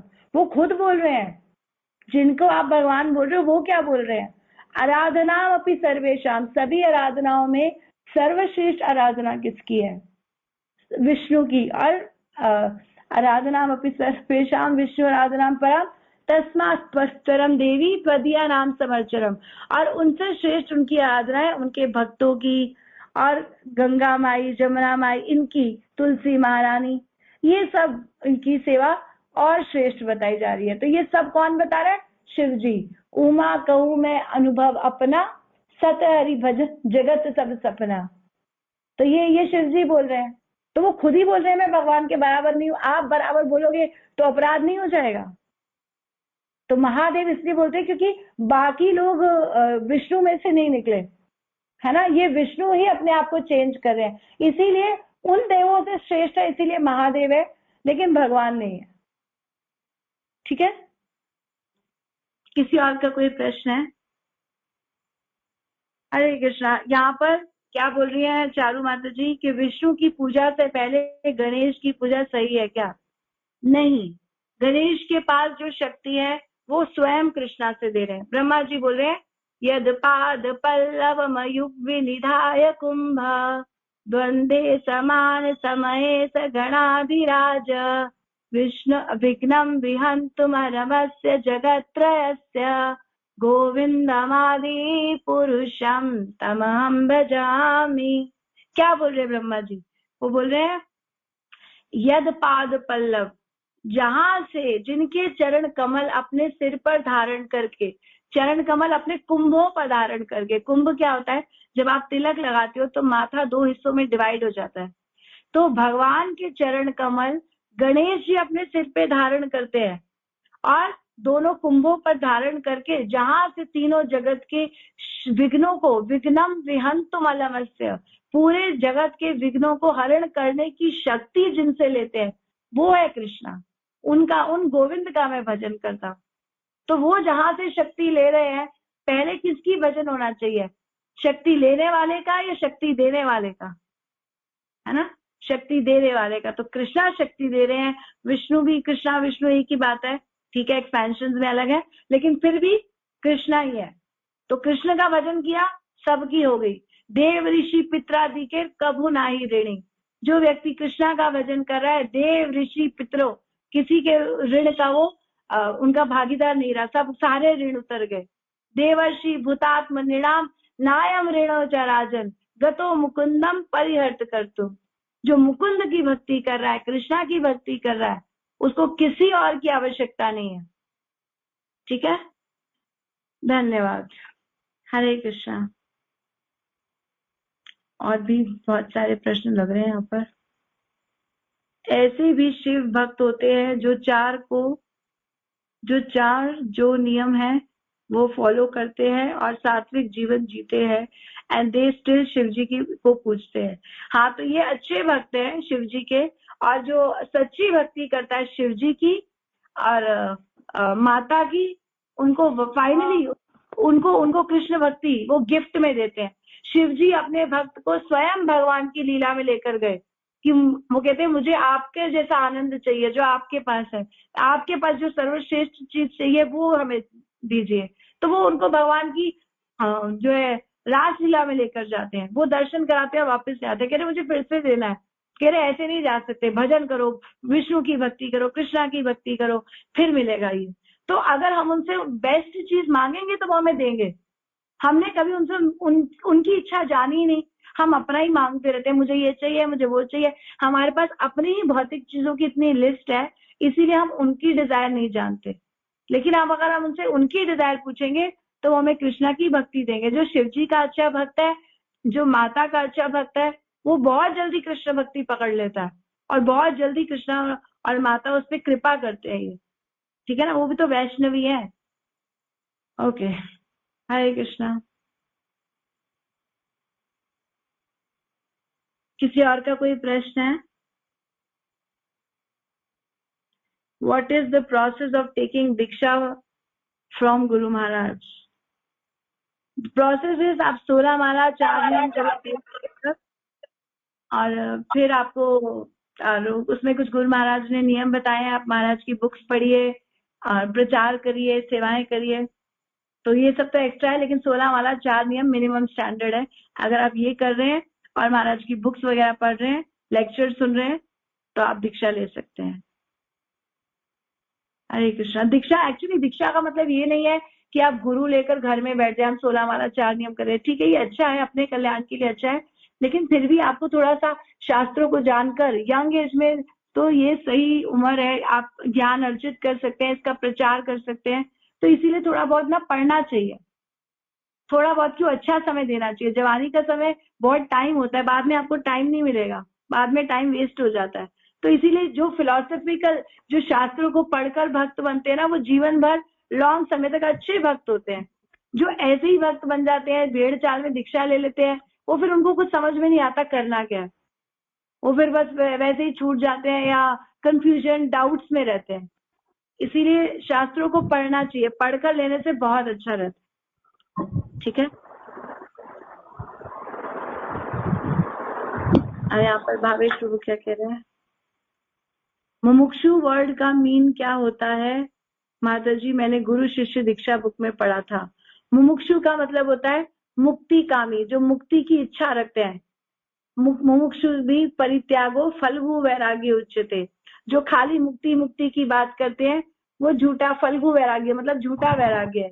असली वैराग्य क्या है? मुक्ति हित्वा अन्यथा रूपम स्वरूपेण व्यवस्थित। असली मुक्ति का मतलब है आप अपने स्वरूप में स्थित हो जाओ। हमारा स्वरूप क्या है? जीवेर स्वरूप होए कृष्णेर नित्य दास। हम भगवान के दास है, उनकी सेवा करनी है। तो जब हम सेवा में नियुक्त है ना, और सेवा में ही लगे हुए हैं, हर समय प्रचार कार्यों में कुछ न कुछ हमारी बुद्धि वैसे ही चल रही है, तो ऑलरेडी जीवन मुक्त सौच्यते, जो वो व्यक्ति जीते जी मुक्त है, उसको मर के मुक्ति नहीं लेनी। तो ये लोग क्या कहते हैं? सब कुछ छोड़ दो, ये छोड़ दो, वो छोड़ दो, तो मुक्त हो जाएंगे, कुछ छूटेगा ही नहीं आपसे। तो मैं छोड़ देता हूँ, इस भाव से आप आसक्त हो जाओगे, मैं कुछ भी छोड़ सकता हूँ। तो यहाँ पर आसक्ति का मतलब है कि हर चीज को कृष्ण की सेवा में लगा दो, बस यही असली मुक्ति है। डाउटिल एवरीथिंग इनटू कृष्णा कॉन्शियसनेस। जो भी आपके पास है आप उसको सेवा में लगा दो, तो आप मुक्त हो। ठीक है ना? घर परिवार बच्चे पैसा गाड़ी कैसे मैं सेवा में उपयोग कर दूं, वो व्यक्ति मुक्त है। Okay, next question. धन्यवाद, प्रणाम माता जी। हम क्यों बिना कर्म के नहीं रह सकते? कर्म करने से क्यों जीव को संतुष्टि आता है? बिना कर्म के क्यों नहीं रह सकते? आप ये जो टाइप कर रहे हो ये भी तो कर्म कर रहे हो, आप घर में खाना खा रहे हो ये भी तो कर्म कर रहे हो, तो कैसे रहोगे बिना कर्म के? कर्म तो करना पड़ेगा। कुछ नहीं कर रहे, सो रहे हो, मन में चिंतन चल रहा है, वो भी तो कर्म हो रहा है, कुछ ना कुछ तो हो ही रहा है। बिल्कुल इनएक्टिव जीव तो हो ही नहीं सकता। आत्मा के अंदर थिंकिंग फीलिंग और विलिंग, ये शक्ति है सोच विचार करने की, मैं ये कर सकता हूँ, ऐसी भावना है ना। तो इसीलिए जीव कर्म के बिना रह ही नहीं सकता। तो कर्म करने से क्यों जीव को संतुष्टि आती है? संतुष्टि आती है, कर्म के फल में तो संतुष्ट होना ही नहीं चाहिए। कर्म करते रहो, पर सही कर्म क्या है? पहले कर्म जानो, कर्म है क्या, है ना। कर्म बोधव्यम विकर्मणश्च बोधव्यम अकर्मणश्च बोधव्यम गहना कर्मणा गति। कर्मों को जानो पहले, कर्म करने कौन से हैं। एक होते हैं सकाम कर्म, है ना, जो हम घर बार अपनी शक्ति, अपनी इंद्र तृप्ति अपने लिए करते हैं, है ना, जिससे हम भोजन जीविका जिए, ये मेरे लिए है। और थोड़ा बहुत अगर भगवान को कुछ दे रहे हैं तो दे रहे हैं, लेकिन इच्छाओं के साथ है हम, वो होते हैं सकाम कर्म। दूसरा होते हैं विकर्म, जो शास्त्रों में मना किए गए। और तीसरे होते हैं अकर्म। ये सकाम कर्म जैसे ही दिखेंगे, सब कुछ सेम दिखेगा, लेकिन इसमें कृष्ण को अर्पित कर कर, सब चीज भगवान को समर्पित कर कर की जाती है, तो उसका बंधन नहीं लगता। सकाम कर्म आपको बांध देंगे। इस संसार में फिर से आप अच्छे कर्म करोगे तो उस कर्म का फल लेने आपको फिर से संसार में आना पड़ेगा। गंदे कर्म करोगे, विकर्म करोगे, फिर संसार में आना पड़ेगा। तो बंधन नहीं निकला, अच्छे करो या बुरे करो। लेकिन असली कर्म क्या है? जब आप उस कर्म को भगवान के संबंध में करोगे। जैसे आपने घर में खाना बनाया, एक नॉर्मल व्यक्ति ने खाना बनाया तो बंधन बन गया, क्योंकि उसने क्या किया? अपने लिए, अपने इंद्रिय भोग के लिए बनाया, उसको पाप लग गया। गीता में भगवान बोल रहे हैं, यज्ञ शिष्टा शिना संतो मुच्यन्ते सर्व किल विषय भुजन्ते ते अघम पापा ये पच्यन्ते आत्म कारणात्। जो अपने भोग के लिए भोजन बनाते हैं वो निश्चित रूप से पाप खाते हैं, तो उनको पाप लग गया, उनके लिए कर्म बंधन बन गया। उस कर्म बंधन को भोगने के लिए संसार में आना पड़ेगा। लेकिन भगवान कहते हैं मेरे भक्त सभी प्रकार के पापों से मुक्त हो जाते हैं, क्योंकि वो यज्ञ में अर्पित किए गए प्रसाद को ही खाते हैं। तो जब हमने भोग लगा दिया और फिर प्रसाद पाया तो उसका बंधन नहीं लगा। जो आपने उसको कमाने में पैसा लगाया, एनर्जी लगाई, वो आपका बंधन नहीं बना। वरना ये सारे बंधन आपको संसार में बांध रहे हैं, जिनके लिए फिर से माँ का गर्भ मिलेगा, है ना। तो ये इन बंधनों से मुक्त होने के लिए कृष्ण को समर्पित कर दो बस। कृष्णा को सेंटर ऑफ अपने जीवन के सेंटर में ले आओ। कैसे ये भगवान से कनेक्ट करके मैं कार्य करूं, तो वो कर्म सही कर्म है, तो वो अकर्म है। तो इस कर्म को जानो कि कौन सा कर्म करना है, सकाम कर्म, विकर्म या अकर्म। अकर्म मतलब वो कर्म कर्म ही नहीं बना, आपका बंधन नहीं बना, तो वो कर्म करने चाहिए। ठीक है, ओके। और किसका प्रश्न है? दंडवत प्रणाम माता जी, माला में बहुत डिले हो रहा है, तो हम सिंसियरली कैसे अपनी माला करें? पहले मॉर्निंग में ही माता जी माला कंप्लीट हो जाती थी, अभी कुछ दिनों से मॉर्निंग में भी नहीं उठ पा रहे हैं। सुबह उठने के लिए पहले रात का नियम बनाना पड़ेगा। रात का सोने का ये थोड़ा सा सेटिंग करिए, कहाँ गड़बड़ हो रही है ना। तो धीरे धीरे शेड्यूल बनेगा तो हो जाएगी। अभी आप जैसे कर रहे हो, कम से कम माला कंप्लीट करो। जैसी भी स्थिति है, माला मत छोड़ो किसी भी वजह से, और धीरे धीरे अपना डे रूटीन सेट करो। साइकिल बन जाती है, बॉडी की हमारी साइकिल हो जाती है। जब हम उठने की आदत डालने लगते हैं ना, तो अपने हम नेचुरली विदाउट अलार्म भी व्यक्ति उठता है। तो धीरे धीरे होगा, कोई बात नहीं, प्रैक्टिस करते रहो, प्रैक्टिस से सब चीजें होती हैं। भगवान अकिंचन गोचर है, मीन्स अकिंचन का मतलब होता है जिसके पास अपना कुछ कहने के लिए नहीं है। जैसे अकिंचन का मतलब ये नहीं कि गरीब, अकिंचन अमीर भी हो सकता है और गरीब भी हो सकता है। अकिंचन मतलब जो कहता है मेरे पास जो कुछ है सब भगवान का है। एक लाठी भी अगर है गरीब के पास तो ये भी कृष्णा की है ना। वो एक गरीब लाठी से आ सकता है तो वो अकिंचन नहीं है, और एक अमीर बड़े बड़े बंगले, गाड़ी, पैसे से आ सकते नहीं है तो वो अकिंचन है। तो भगवान अकिंचन के गोचर होते हैं, मतलब जो व्यक्ति अपने आप को समझता है कि मेरे पास कुछ मेरा नहीं है, भगवान का दिया हुआ उनकी कृपा से है, तो उसके दृष्टि गोचर होते हैं भगवान। इसीलिए भगवान को बोलते हैं अकिंचन गोचर। कुंती महारानी बोलती थी त्वाम अकिंचन गोचरम, आप अकिंचन के गोचर, अकिंचन को नजर आओगे। हमारे जैसे मूर्ख आपको क्या पकड़ेंगे, ये है। ठीक है, तो किसी भी चीज से आसक्त ना होना, उसको कृष्णा का देखना, ये होता है अकिंचन गोचर। लड्डू गोपाल जी को भोग में तुलसी पत्ता रखते हैं, बाद में उस तुलसी पत्ते का क्या करना चाहिए? उसको निकाल दो, अलग कर दो और प्रसाद के रूप में पा लो। उसको गर्म नहीं करना चाहिए, ठीक है ना, बस पा लेना चाहिए। प्रसाद है, ले लो, भगवान के भोग की चरणों की तुलसी ले लेनी चाहिए। माता जी, व्हाट इफ अगर घर में सब अनियन गार्लिक खाते हैं, तब कैसे भोग लगाएं? हरे कृष्णा। तो धीरे धीरे प्रयास करो, जो बिना अनियन गार्लिक के बने पहले वो भोग लगाओ। दूध लगाओ, दही लगाओ, एक फुल्का बना दो और फ्रूट्स लगाओ, ड्राई फ्रूट्स लगाओ, बहुत सारे आइटम होते हैं, शुरुआत उससे करो। घर में कुछ बाहर से मिठाई लाओ तो वो लगाओ। धीरे धीरे धीरे धीरे धीरे कृष्णा अरेंजमेंट करते हैं कि सब चीजें विदाउट अनियन गार्लिक भी बनना शुरू हो जाएंगी। ठीक है, जब प्रसाद खा के चेतना चेंज होगी तो, और ये उपदेश क्लासेस वो सुनते रहेंगे घर वाले, तो धीरे धीरे धीरे सब शुरू हो जाएगा। ठीक है, लेकिन शुरुआत करो। हरे कृष्णा। और किसी का कोई प्रश्न है?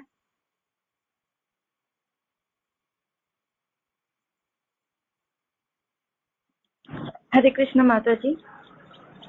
हरे हरे कृष्ण माता जी, मुझे है ना विस्तार से समझाइए। मैंने पूछा भी था एक्चुअली माता जी, जो हमारे पास्ट जो कर्म हमने किया है ना, तो हमें हेल में सिर्फ 10% ही मिलेगा, राइट? हमारा पनिशमेंट जो हमारे सिंस किया है, एंड बाकी के जैसे कि 90% या 80% नेक्स्ट लाइफ में हमें भोगना पड़ेगा। मीन्स 80%, तो पूरा पनिशमेंट एक साथ ही क्यों नहीं मिल सकता? क्या माता जी आप एक्सप्लेन कर सकते हैं क्लियरली?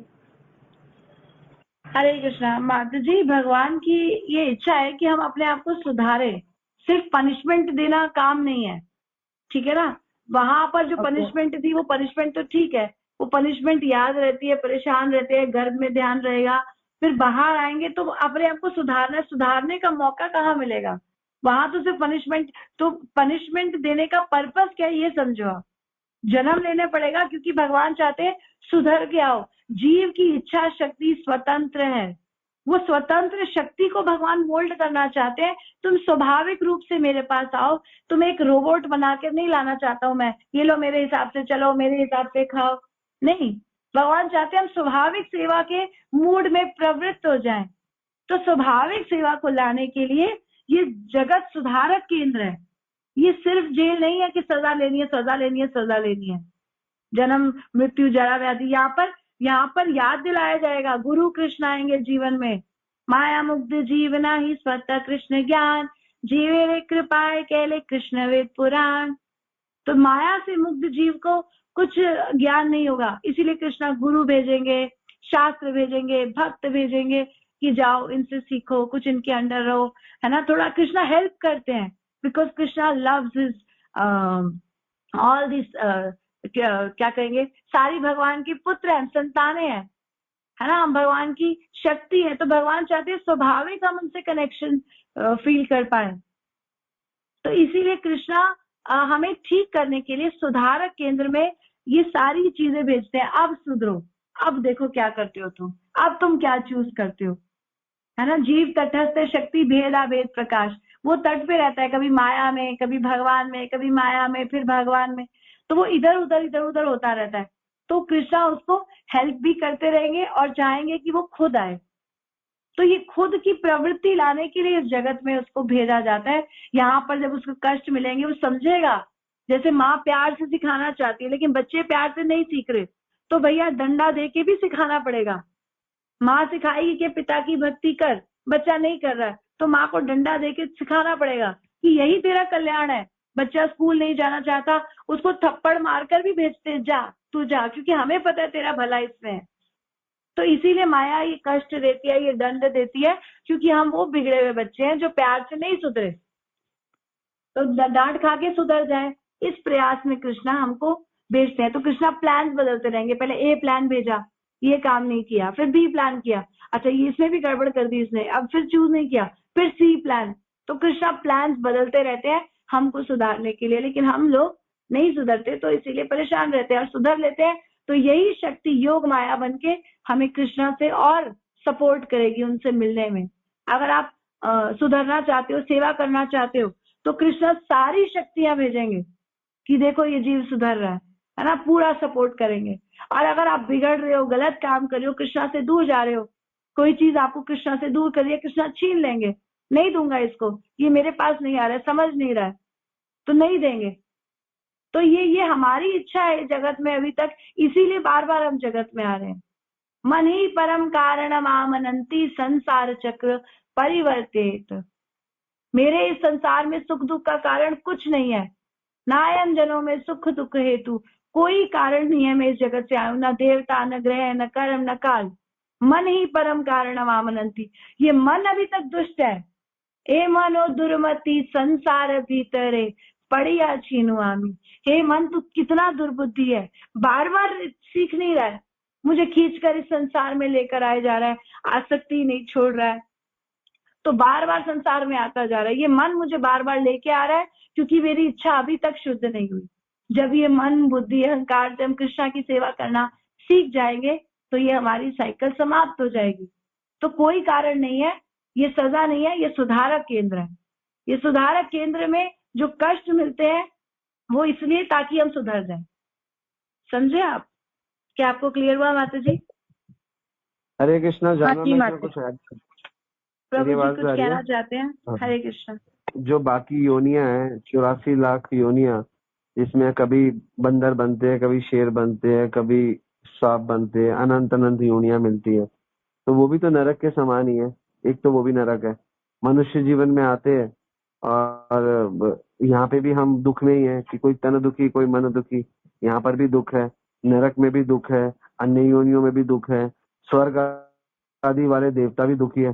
तो दुख तो सब जगह ही है, पूरा भौतिक जगत और ये पूरा ये 14 लोकों में दुख है। यहाँ से बाहर निकलना है। और जो ये पॉइंट है नरक वाला पॉइंट है, और प्रॉपर नरक में सबको नहीं भेजा जाता।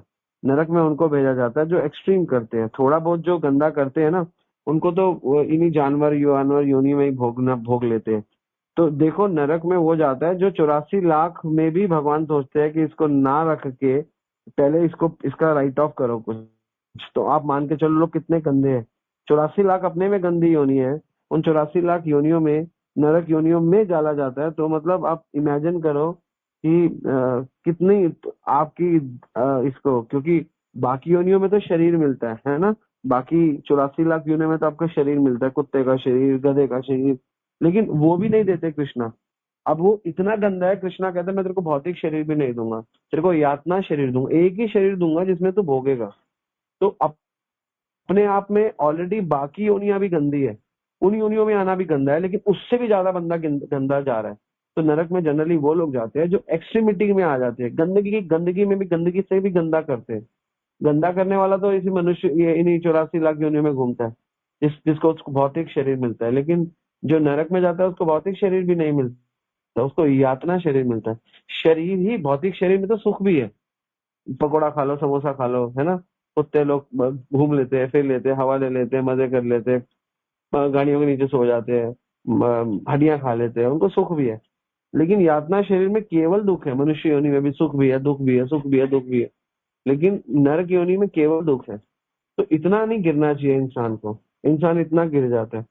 तो इसलिए ये जो यातना शरीर है, इसी में पूरे क्यों करेंगे आप बताओ। एक नियम जब बनाया है कि भौतिक शरीर से पूरा करना है, जो ये 10% 20% जो एक्सट्रीम हो जाता है ना, जैसे आपने जूस, आप एक जूस वाला जूस बना रहा है, उसने ज्यादा सामान डाल दिया और उसका जो पतीला है, जैसे गन्ने का जूस बनता है ना, आपने कभी देखा है मुझे नहीं पता, वो गन्ना डालता है जूस निकलता है, गन्ना डालता है जूस निकलता है, सारे लोग खड़े हैं, 15 लोग खड़े हैं, जूस बना रहे हैं। जैसे हम कहीं जाते हैं, हरिद्वार गए, जूस निकाला, पी रहे थे, तो सारे लोग थे, 20 लोग हैं मान लो, और उसके पतीले में 15 का है, तो वो पतीला भरने लगता है, उसको हटा लेता है, बचा हुआ दूसरे पतीले में डाल लेता है। लेकिन जनरली 3-4 पीने आते हैं और नया पतीला यूज नहीं करता। तो जब ज्यादा हो जाता है तो वो नया पतीला लगा लेता है और फिर उसमें से डालता है बचा हुआ। तो जब ज्यादा हो जाता है ना, तो फिर ज्यादा हो जाता है तो ऐसा करते हैं। वरना भौतिक शरीर ही कष्ट लेने के लिए बहुत है। लेकिन जब इतना ज्यादा कर देते हो कि भौतिक से भी ज्यादा, पहले यातना करके भौतिक पे आओ, मतलब इतने ज्यादा हो गया, अब दोबारा उस मतलब माइनस में चलेगा। जैसे फोन चार्जिंग होता है ना, फोन चार्जिंग से 1%, 2%, 3%, ऐसे फाइनली मनुष्य जीवन। लेकिन आपने चार्ज ही नहीं किया और वो माइनस पे चला गया, तो पहले थोड़ी देर चार्ज करो। तो ये नर्क वैसा है, आप माइनस में हो, 10% जो आप कह रहे हो ना, 10%, बाकी फिर क्यों उसी होनी, क्योंकि आपको स्टेबल करना है, दोबारा शरीर, भौतिक शरीर से ही भोग दुख लेके जाना है। तो वो नरक योनि जो है, नरकों की जो योनि है, वो माइनस में जा रही है। और बाकी जो है ये कुत्ता बिल्ली, ये आपके भौतिक शरीर में से सुख भी देंगे कृष्णा। यातना शरीर में सुख है ही नहीं, केवल दुख है। तो सबसे गंदा है यातना शरीर, उसके बाद है भौतिक शरीर, उसके बाद है असुर शरीर, उसके बाद है देव शरीर, उसके बाद है दिव्य शरीर। तो ये ऐसे चलता है। तो यातना शरीर गिरा हुआ भौतिक शरीर से भी नीचे है। अब समझे समझे नहीं, तो इसलिए जो आप कह रहे हो 10% करते हो, 10% क्या करते हैं, न्यूट्रलाइज करते हैं, आपको दोबारा भौतिक शरीर मिल जाए। ये पॉइंट है एक्चुअली, जो जानना बता रही हो ठीक है, लेकिन एक्चुअली ये पॉइंट है कि आप माइनस में हो तो माइनस से न्यूट्रलाइज हो रहे हो, जीरो पर आ रहे हो, दोबारा भौतिक शरीर लो। तो ये शरीर इसलिए आपको, क्योंकि भौतिक शरीर में ही कष्ट लो आप, आपने इतनी गंदगी कर दी कि भौतिक शरीर भी कष्ट नहीं ले सकता, और वो उस कितना क्या पैदा करते ही क्या मार दे।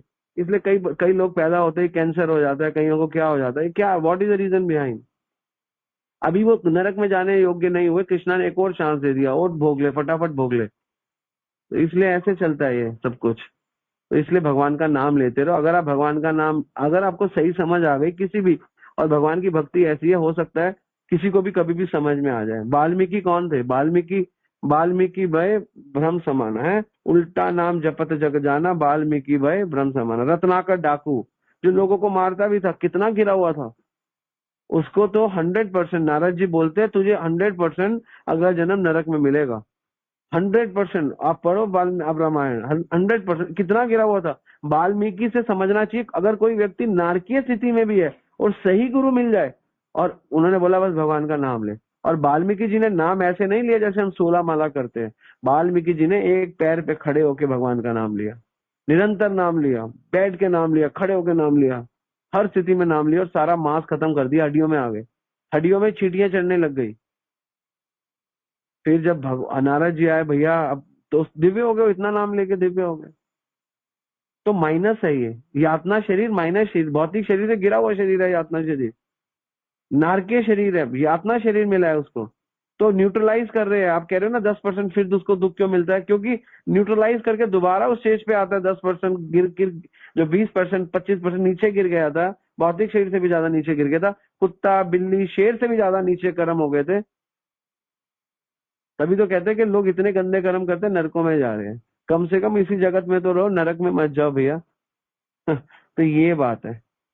तो इसलिए उठाने के लिए कृष्णा 10% 20% सजा देते हैं, फालतू करते हैं, थोड़ी दंड मिलता है, थोड़ी सबक आती है, न्यूट्रलाइज होता है, फिर उसका भौतिक शरीर देके ऊपर उठाते हैं। ये कृष्णा की कृपा है यातना शरीर पे। ठीक है, I think you got your answer now. हाँ जी प्रभु जी, समझ में आया था। हरे कृष्णा। तो प्रभु जी ने बहुत ही सुंदर आंसर दिया, एकदम clear cut to the point, सबको ही समझ में आया। तो बहुत बहुत धन्यवाद उनका। किसी और का कोई प्रश्न है? हरे कृष्णा माता जी, दंडवत प्रणाम। माता जी, आपका उत्साह देखकर ये लगता है कि जैसे राधा गोविंद महाराज कहते हैं कि भक्ति में अंतराय आता है, भजन में अंतराय आता है, और उसमें कभी आपकी भोग के प्रति ज्यादा वो बढ़ने लगती है, या शरीर के प्रति बढ़ने लगती है। तो माता जी, मैं तो आपको इतने साल से देख रही हूँ, क्या आपने भी कुछ ऐसा कभी एक्सपीरियंस किया है माता जी? हमारे संग तो हर 4 दिन बाद ही ऐसा लगता है कि 2 महीना या 4 महीना, मतलब ज्यादा ही टाइम।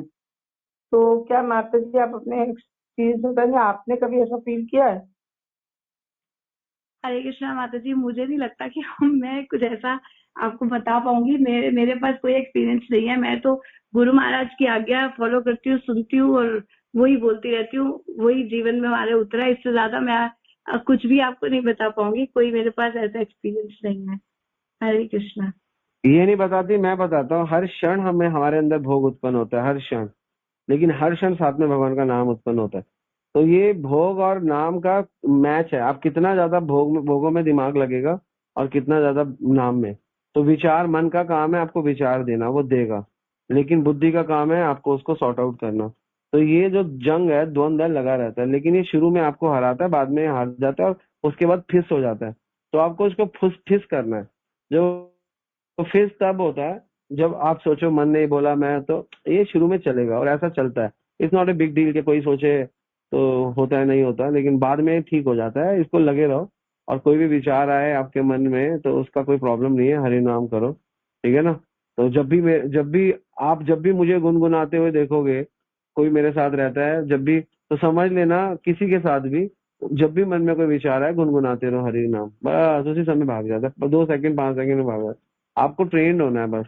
ये सोचो मेरे मन में विचार आता है मैं क्या करूं, तो नाम लो ना, आलसी क्यों हो, नाम लो। मन में विचार आ रहा है, भगवान का नाम लो, मन में विचार आ रहा है गुरु के बारे में, गुरु के चरणों का ध्यान करो। गुरु की चरणों की शेप आपके माइंड में होनी चाहिए, उनके शेप कैसे है, अंगूठा कैसा है, उनकी दूसरी उंगली बड़ी है, तीसरी उंगली छोटी है, ये सब आपको याद होना चाहिए अपने गुरु का। तो ये चीजों से आपका कल्याण होगा। गुरु की जैसे लड़की का मुख याद होता है ना, इतनी सुंदर है, वैसे गुरु के चरण की फोटो याद होनी चाहिए माइंड में, तो जाके कल्याण होगा, वरना नहीं होगा। पूरा गुरु का ये नहीं है गुरु के चरण है, गुरु निराकारी नहीं, गुरु निराकार नहीं है, गुरु साकार है। पूरा फोटो शेप होना चाहिए, अंगूठा कैसा है, गोल है, ये, तो जाके आपका निश्चित रूप से ये स्मरण करने से फालतू के स्मरण भाग जाते हैं। अपने गौरनिताई के फेस याद रखो, उनको जब कोई हो तो उनको याद रखो, ठीक है। राधा श्याम सुंदर कितने सुंदर है वृंदावन में, वो आपके ऊपर चॉइसेस है, आप क्या कर सकते हो।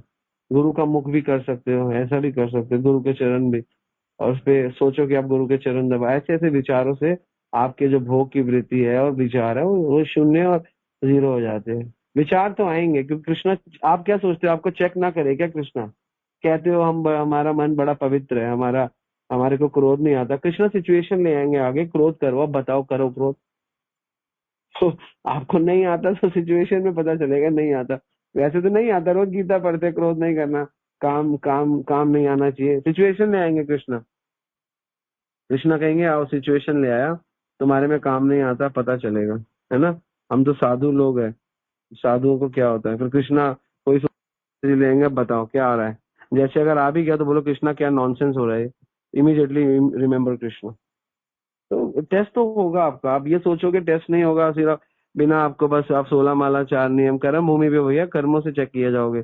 आप कभी चेक नहीं किए जाओगे अपने ज्ञान से। कृष्णा कभी अच्छे भक्त को कभी कृष्णा ज्ञान से चेक नहीं करेंगे, हमेशा कर्मों से चेक करेंगे, हमेशा डालेंगे दुविधा में। दब निकलो बाहर, अब क्या करोगे, क्या सोचोगे।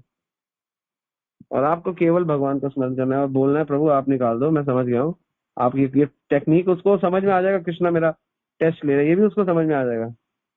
तो इसलिए आप लोग टेस्ट देने के लिए रेडी रहो, और कभी ये मत सोचो कि विचार आएंगे तो क्या होगा। आएंगे आएंगे, ऐसी तैसी में जाने दो, भगवान है ना, तो बस भगवान बचा लेंगे, गुरु है ना।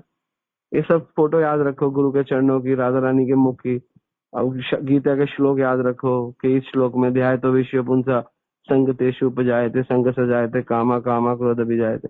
लेकिन हाँ, अगर आपके मन में कोई भोग आया और उस समय कृष्णा भी याद आ गया तो आप प्रोग्रेस में हो। whether you are involved in bhogas but still you are saying Krishna I'm so dirty, I'm what the hell I'm doing actually, तब भी आप इम्प्रूवमेंट में हो। लेकिन आप भोगों में मस्त हो और all the nonsense, then Krishna will not give you more और मोर चांसेस। अगर आप रियलाइज करोगे, रोगे, तो क्या आप कृष्णा इतना गंदा मन। प्रभुपाद कहते थे जगत में सबसे सुंदर चीज है आपका विचार, सबसे सुंदर चीज है आपका विचार।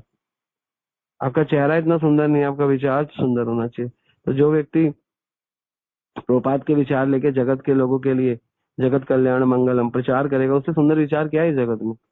वो कभी गलत विचार आएंगे ही नहीं उसके मन। कृष्णा रोक लेंगे, आने लगेगा कृष्णा रोक लेंगे, ये रुक जा, ये गंदे विचार रुक जा, वो मेरे प्रचार में जा रहा है, कोई विचार नहीं।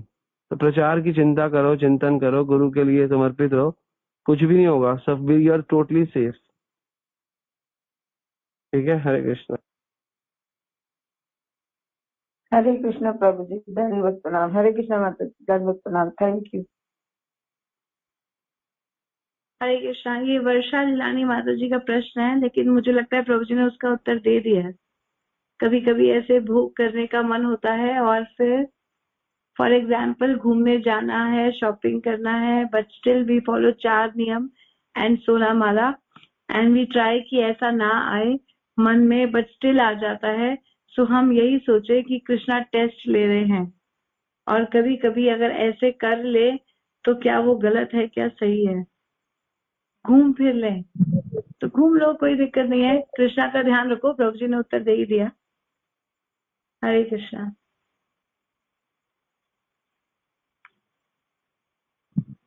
और ऑनेस्टली बताऊं, ज्यादा आप कर भी नहीं पाओगे। आप बार बार घूमना है घूमना है घूमना है, और तो कर भी नहीं पाओगे। ज्यादा करोगे फ्रस्ट्रेट हो जाओगे। तो इसलिए शनै शनै पदे पदे ये प्रोग्रेस होती है। भर लो अपने आप को, ज्ञान में भर लो, सेवाओं में भर लो, अनुभव में भर लो, फिर ये चीजें नेचुरली, हर चीज को नेचुरली हराने का प्रयास करो। और शुरू में आर्टिफिशियली फोर्स करो, लेकिन बहुत ज्यादा कर नहीं पाओगे, कोई कोई कर नहीं सकता, ज्यादा करता है तो फ्रस्ट्रेशन हो जाती है, वो भी मुझे एक्सपीरियंस है। लेकिन आपको धीरे धीरे स्वाभाविक हो जाएगा। तभी भगवान बोलते हैं स्वभाव अध्यात्म उच्चते, स्वभाव से अध्यात्म को ऊपर करो, अपना स्वभाव सरल कर दो। और इसके लिए सिंपल सा प्रोसेस है, आज्ञा पालन करो बस। और जानवा ने बोली ना दो चीजें, एक आज्ञा पालन, उसमें सबसे महान चीज है आज्ञा पालन और सरलता, बस। अब सरल होने का प्रयास करो, सरलता मतलब सीखने का प्रयास करो, और आज्ञा पालन करो। सीखते रहो, सीखते रहो, जो भी आ रहा है सीखते रहो, सीखो। सीखते रहोगे ना तो आज्ञा पालन होगी, आज्ञा पालन होगी तो सीखते रहोगे, सीखते रहोगे तो आज्ञा पालन होगी, आज्ञा पालन होगी तो सीखते रहोगे। और इसका इम्पैक्ट क्या आएगा, ये जो जितने भी आपके मन के विचार शुद्ध हो जाएंगे। ज्यादातर लोग सीखते नहीं है, हमें सब आता है, हमको सब पता है।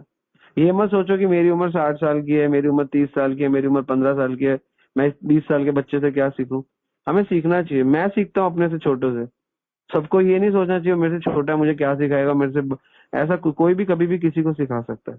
प्रभुपाद जी शराबी से सीखते हैं, तो प्रभुपाद जी कहते शराबी ने मुझे मॉर्निंग वॉक करना सिखाया। प्रभुपाद जी से 30 साल 20 साल छोटा था, शराबी भी था, अवगुणी भी था और छोटा भी था, लेकिन सीखने को मिल रहा था, सीख लो। और अगर कोई ज्ञान दे गीता भागवत का और आपसे छोटा हो या बड़ा हो, सीख लो, कोई फर्क नहीं पड़ता। कौन बड़ा है, एज क्या है, आयु क्या है। आज मेरी उम्र मान लो 44 है, मान लो क्या मैं हूँ 44 का मैं 44 का हूँ, अगर मैं 70 साल में मरता हूँ, ठीक है ना, और किसी की उम्र आज 20 साल है, या यहाँ पे बैठा हुआ 20 साल है, मैं 26 साल बाद मर जाता हूँ, तो मैं दोबारा जन्म लेता हूँ। जो भी 20 साल का है वो 44 साल का होगा, फिर मैं उससे छोटा हूँगा, तो फिर मैं छोटा हूँ और वो मेरे से बड़ा है। अब बड़ा हो गया ना, तो फिर कौन सिखा रहा है, कौन सीख रहा है, पहले मैंने उसको सिखाया, अब वो मुझे सिखा रहा है, तो बड़ा छोटा क्या है। आयु बड़ी छोटी कोई नहीं है ना, जायते मिरियते वा कदाचित् नायं भूत्वा भवितव्यः वो अजनित्य शाश्वत पुराणो न अन्यत् अन्यमाने शरीर है। शरीर की कोई वो नहीं होती, शरीर आत्मा की कोई आयु नहीं है, आत्मा सनातन है, शरीर की आयु है, तो हम तो आत्मा है। तो इस दृष्टि से, तभी ज्ञान की दृष्टि से देखना चाहिए। इसलिए अभी आप शुरू में ऐसा होगा, कभी हारोगे, कभी जीतोगे, कभी कभी कंट्रोल होगा, कभी नहीं होगा। तो अगर आप सेवा करते रहोगे और सीखते रहोगे और आज्ञा पालन करते रहोगे, तो आपके अंदर सारे गुण आ जाएंगे, पता भी नहीं चलेगा। सीखते रहो, हर चीज में करत करत अभ्यास के जड़मति हो तो सुजान। सीख सीख के सब चीजें परफेक्ट हो जाती है। सीखते रहो, सीखते रहो, सीखते रहो, सीखते रहो, जरूर सीखते रहो, हमेशा सीखते रहो। जिस दिन आपने जिस दिन मान लिया मुझे आ गया, उस दिन आपका डाउनफॉल हो गया। भागवतम में 18,000 श्लोक है, आप रोज एक श्लोक करो 18,000, तो 18,000 दिन तो पता नहीं हमारे बचे भी या नहीं बचे, ठीक है ना, तो बहुत है। 365 दिन का कितना होता है, 365 दिन का एक साल होता है, तो 10 साल 3,000 दिन होते हैं, तो 60 साल अगर आप इसे और जियोगे तब जाके पूरी भागवत होगी। और अगर मैं देखूं मेरी उम्र 44 है, तो मैं 60 साल, तो अगर मैं आज कल से भी एक श्लोक याद करूं तो भी 104 साल तक पूरा होगा, जो कि पॉसिबल ही नहीं है। तो इसलिए जो सीख रहे हो थोड़ा थोड़ा सीखते रहो, और जितना साल जीना है उतना जियो। आयु हरती वे पुंसा, जैसे आयु हमारी रोज हर रही है, जैसे सूर्य उदय हो रहा है और सूर्य अस्त हो रहा है, हमारी रोज आयु कम हो रही है। तो we have to be serious, हमें सीरियस होना चाहिए। और सीरियस क्या है, सीरियस है यू हैव टू लर्न, और सेकेंडली है follow the instruction, that's it. ये दो गुण आप अपने अंदर ले आओ, आपको पता चल जाएगा आप सब कुछ सीख गए, सिंपल।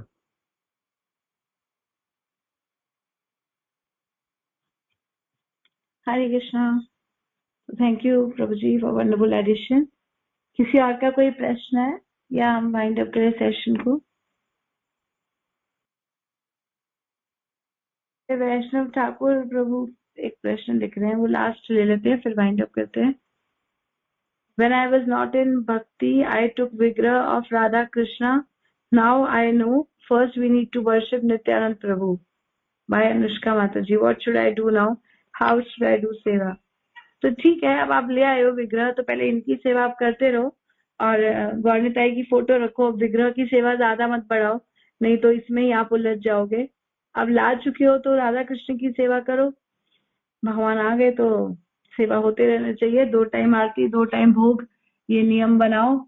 और टाइम से थोड़ा ध्यान ज्यादा रखना पड़ता है राधा कृष्ण की सेवा में, क्योंकि इसमें गुरु महाराज बताते हैं कि 80% अपराध हमको लग जाते हैं अगर हम गलती करते हैं, तो 100% लगते हैं। और गौरनीताई की सेवा में 80% अपराध माफ होते हैं। तो इसलिए नियम वगैरह बना के रखो, ठीक है ना। आरती भोग है, ये नियम का थोड़ा स्ट्रिक्ट पालन होना चाहिए, बाकी कुछ भी हो, लेकिन स्नान, आरती और प्रसाद, ये भगवान का फिक्स रखो, ठीक है। धन्यवाद। ठीक है, तो हम यहाँ पे सेशन को वाइंड अप करते हैं। वांछा कल्पतरुभ्यश्च कृपा सिन्धुभ्यैव च पतितानां पावनेभ्यो वैष्णवेभ्यो नमो नमः। श्रील प्रभुपाद की जय, गुरु महाराज की जय। हरे कृष्णा। सभी भक्तवृंद की जय।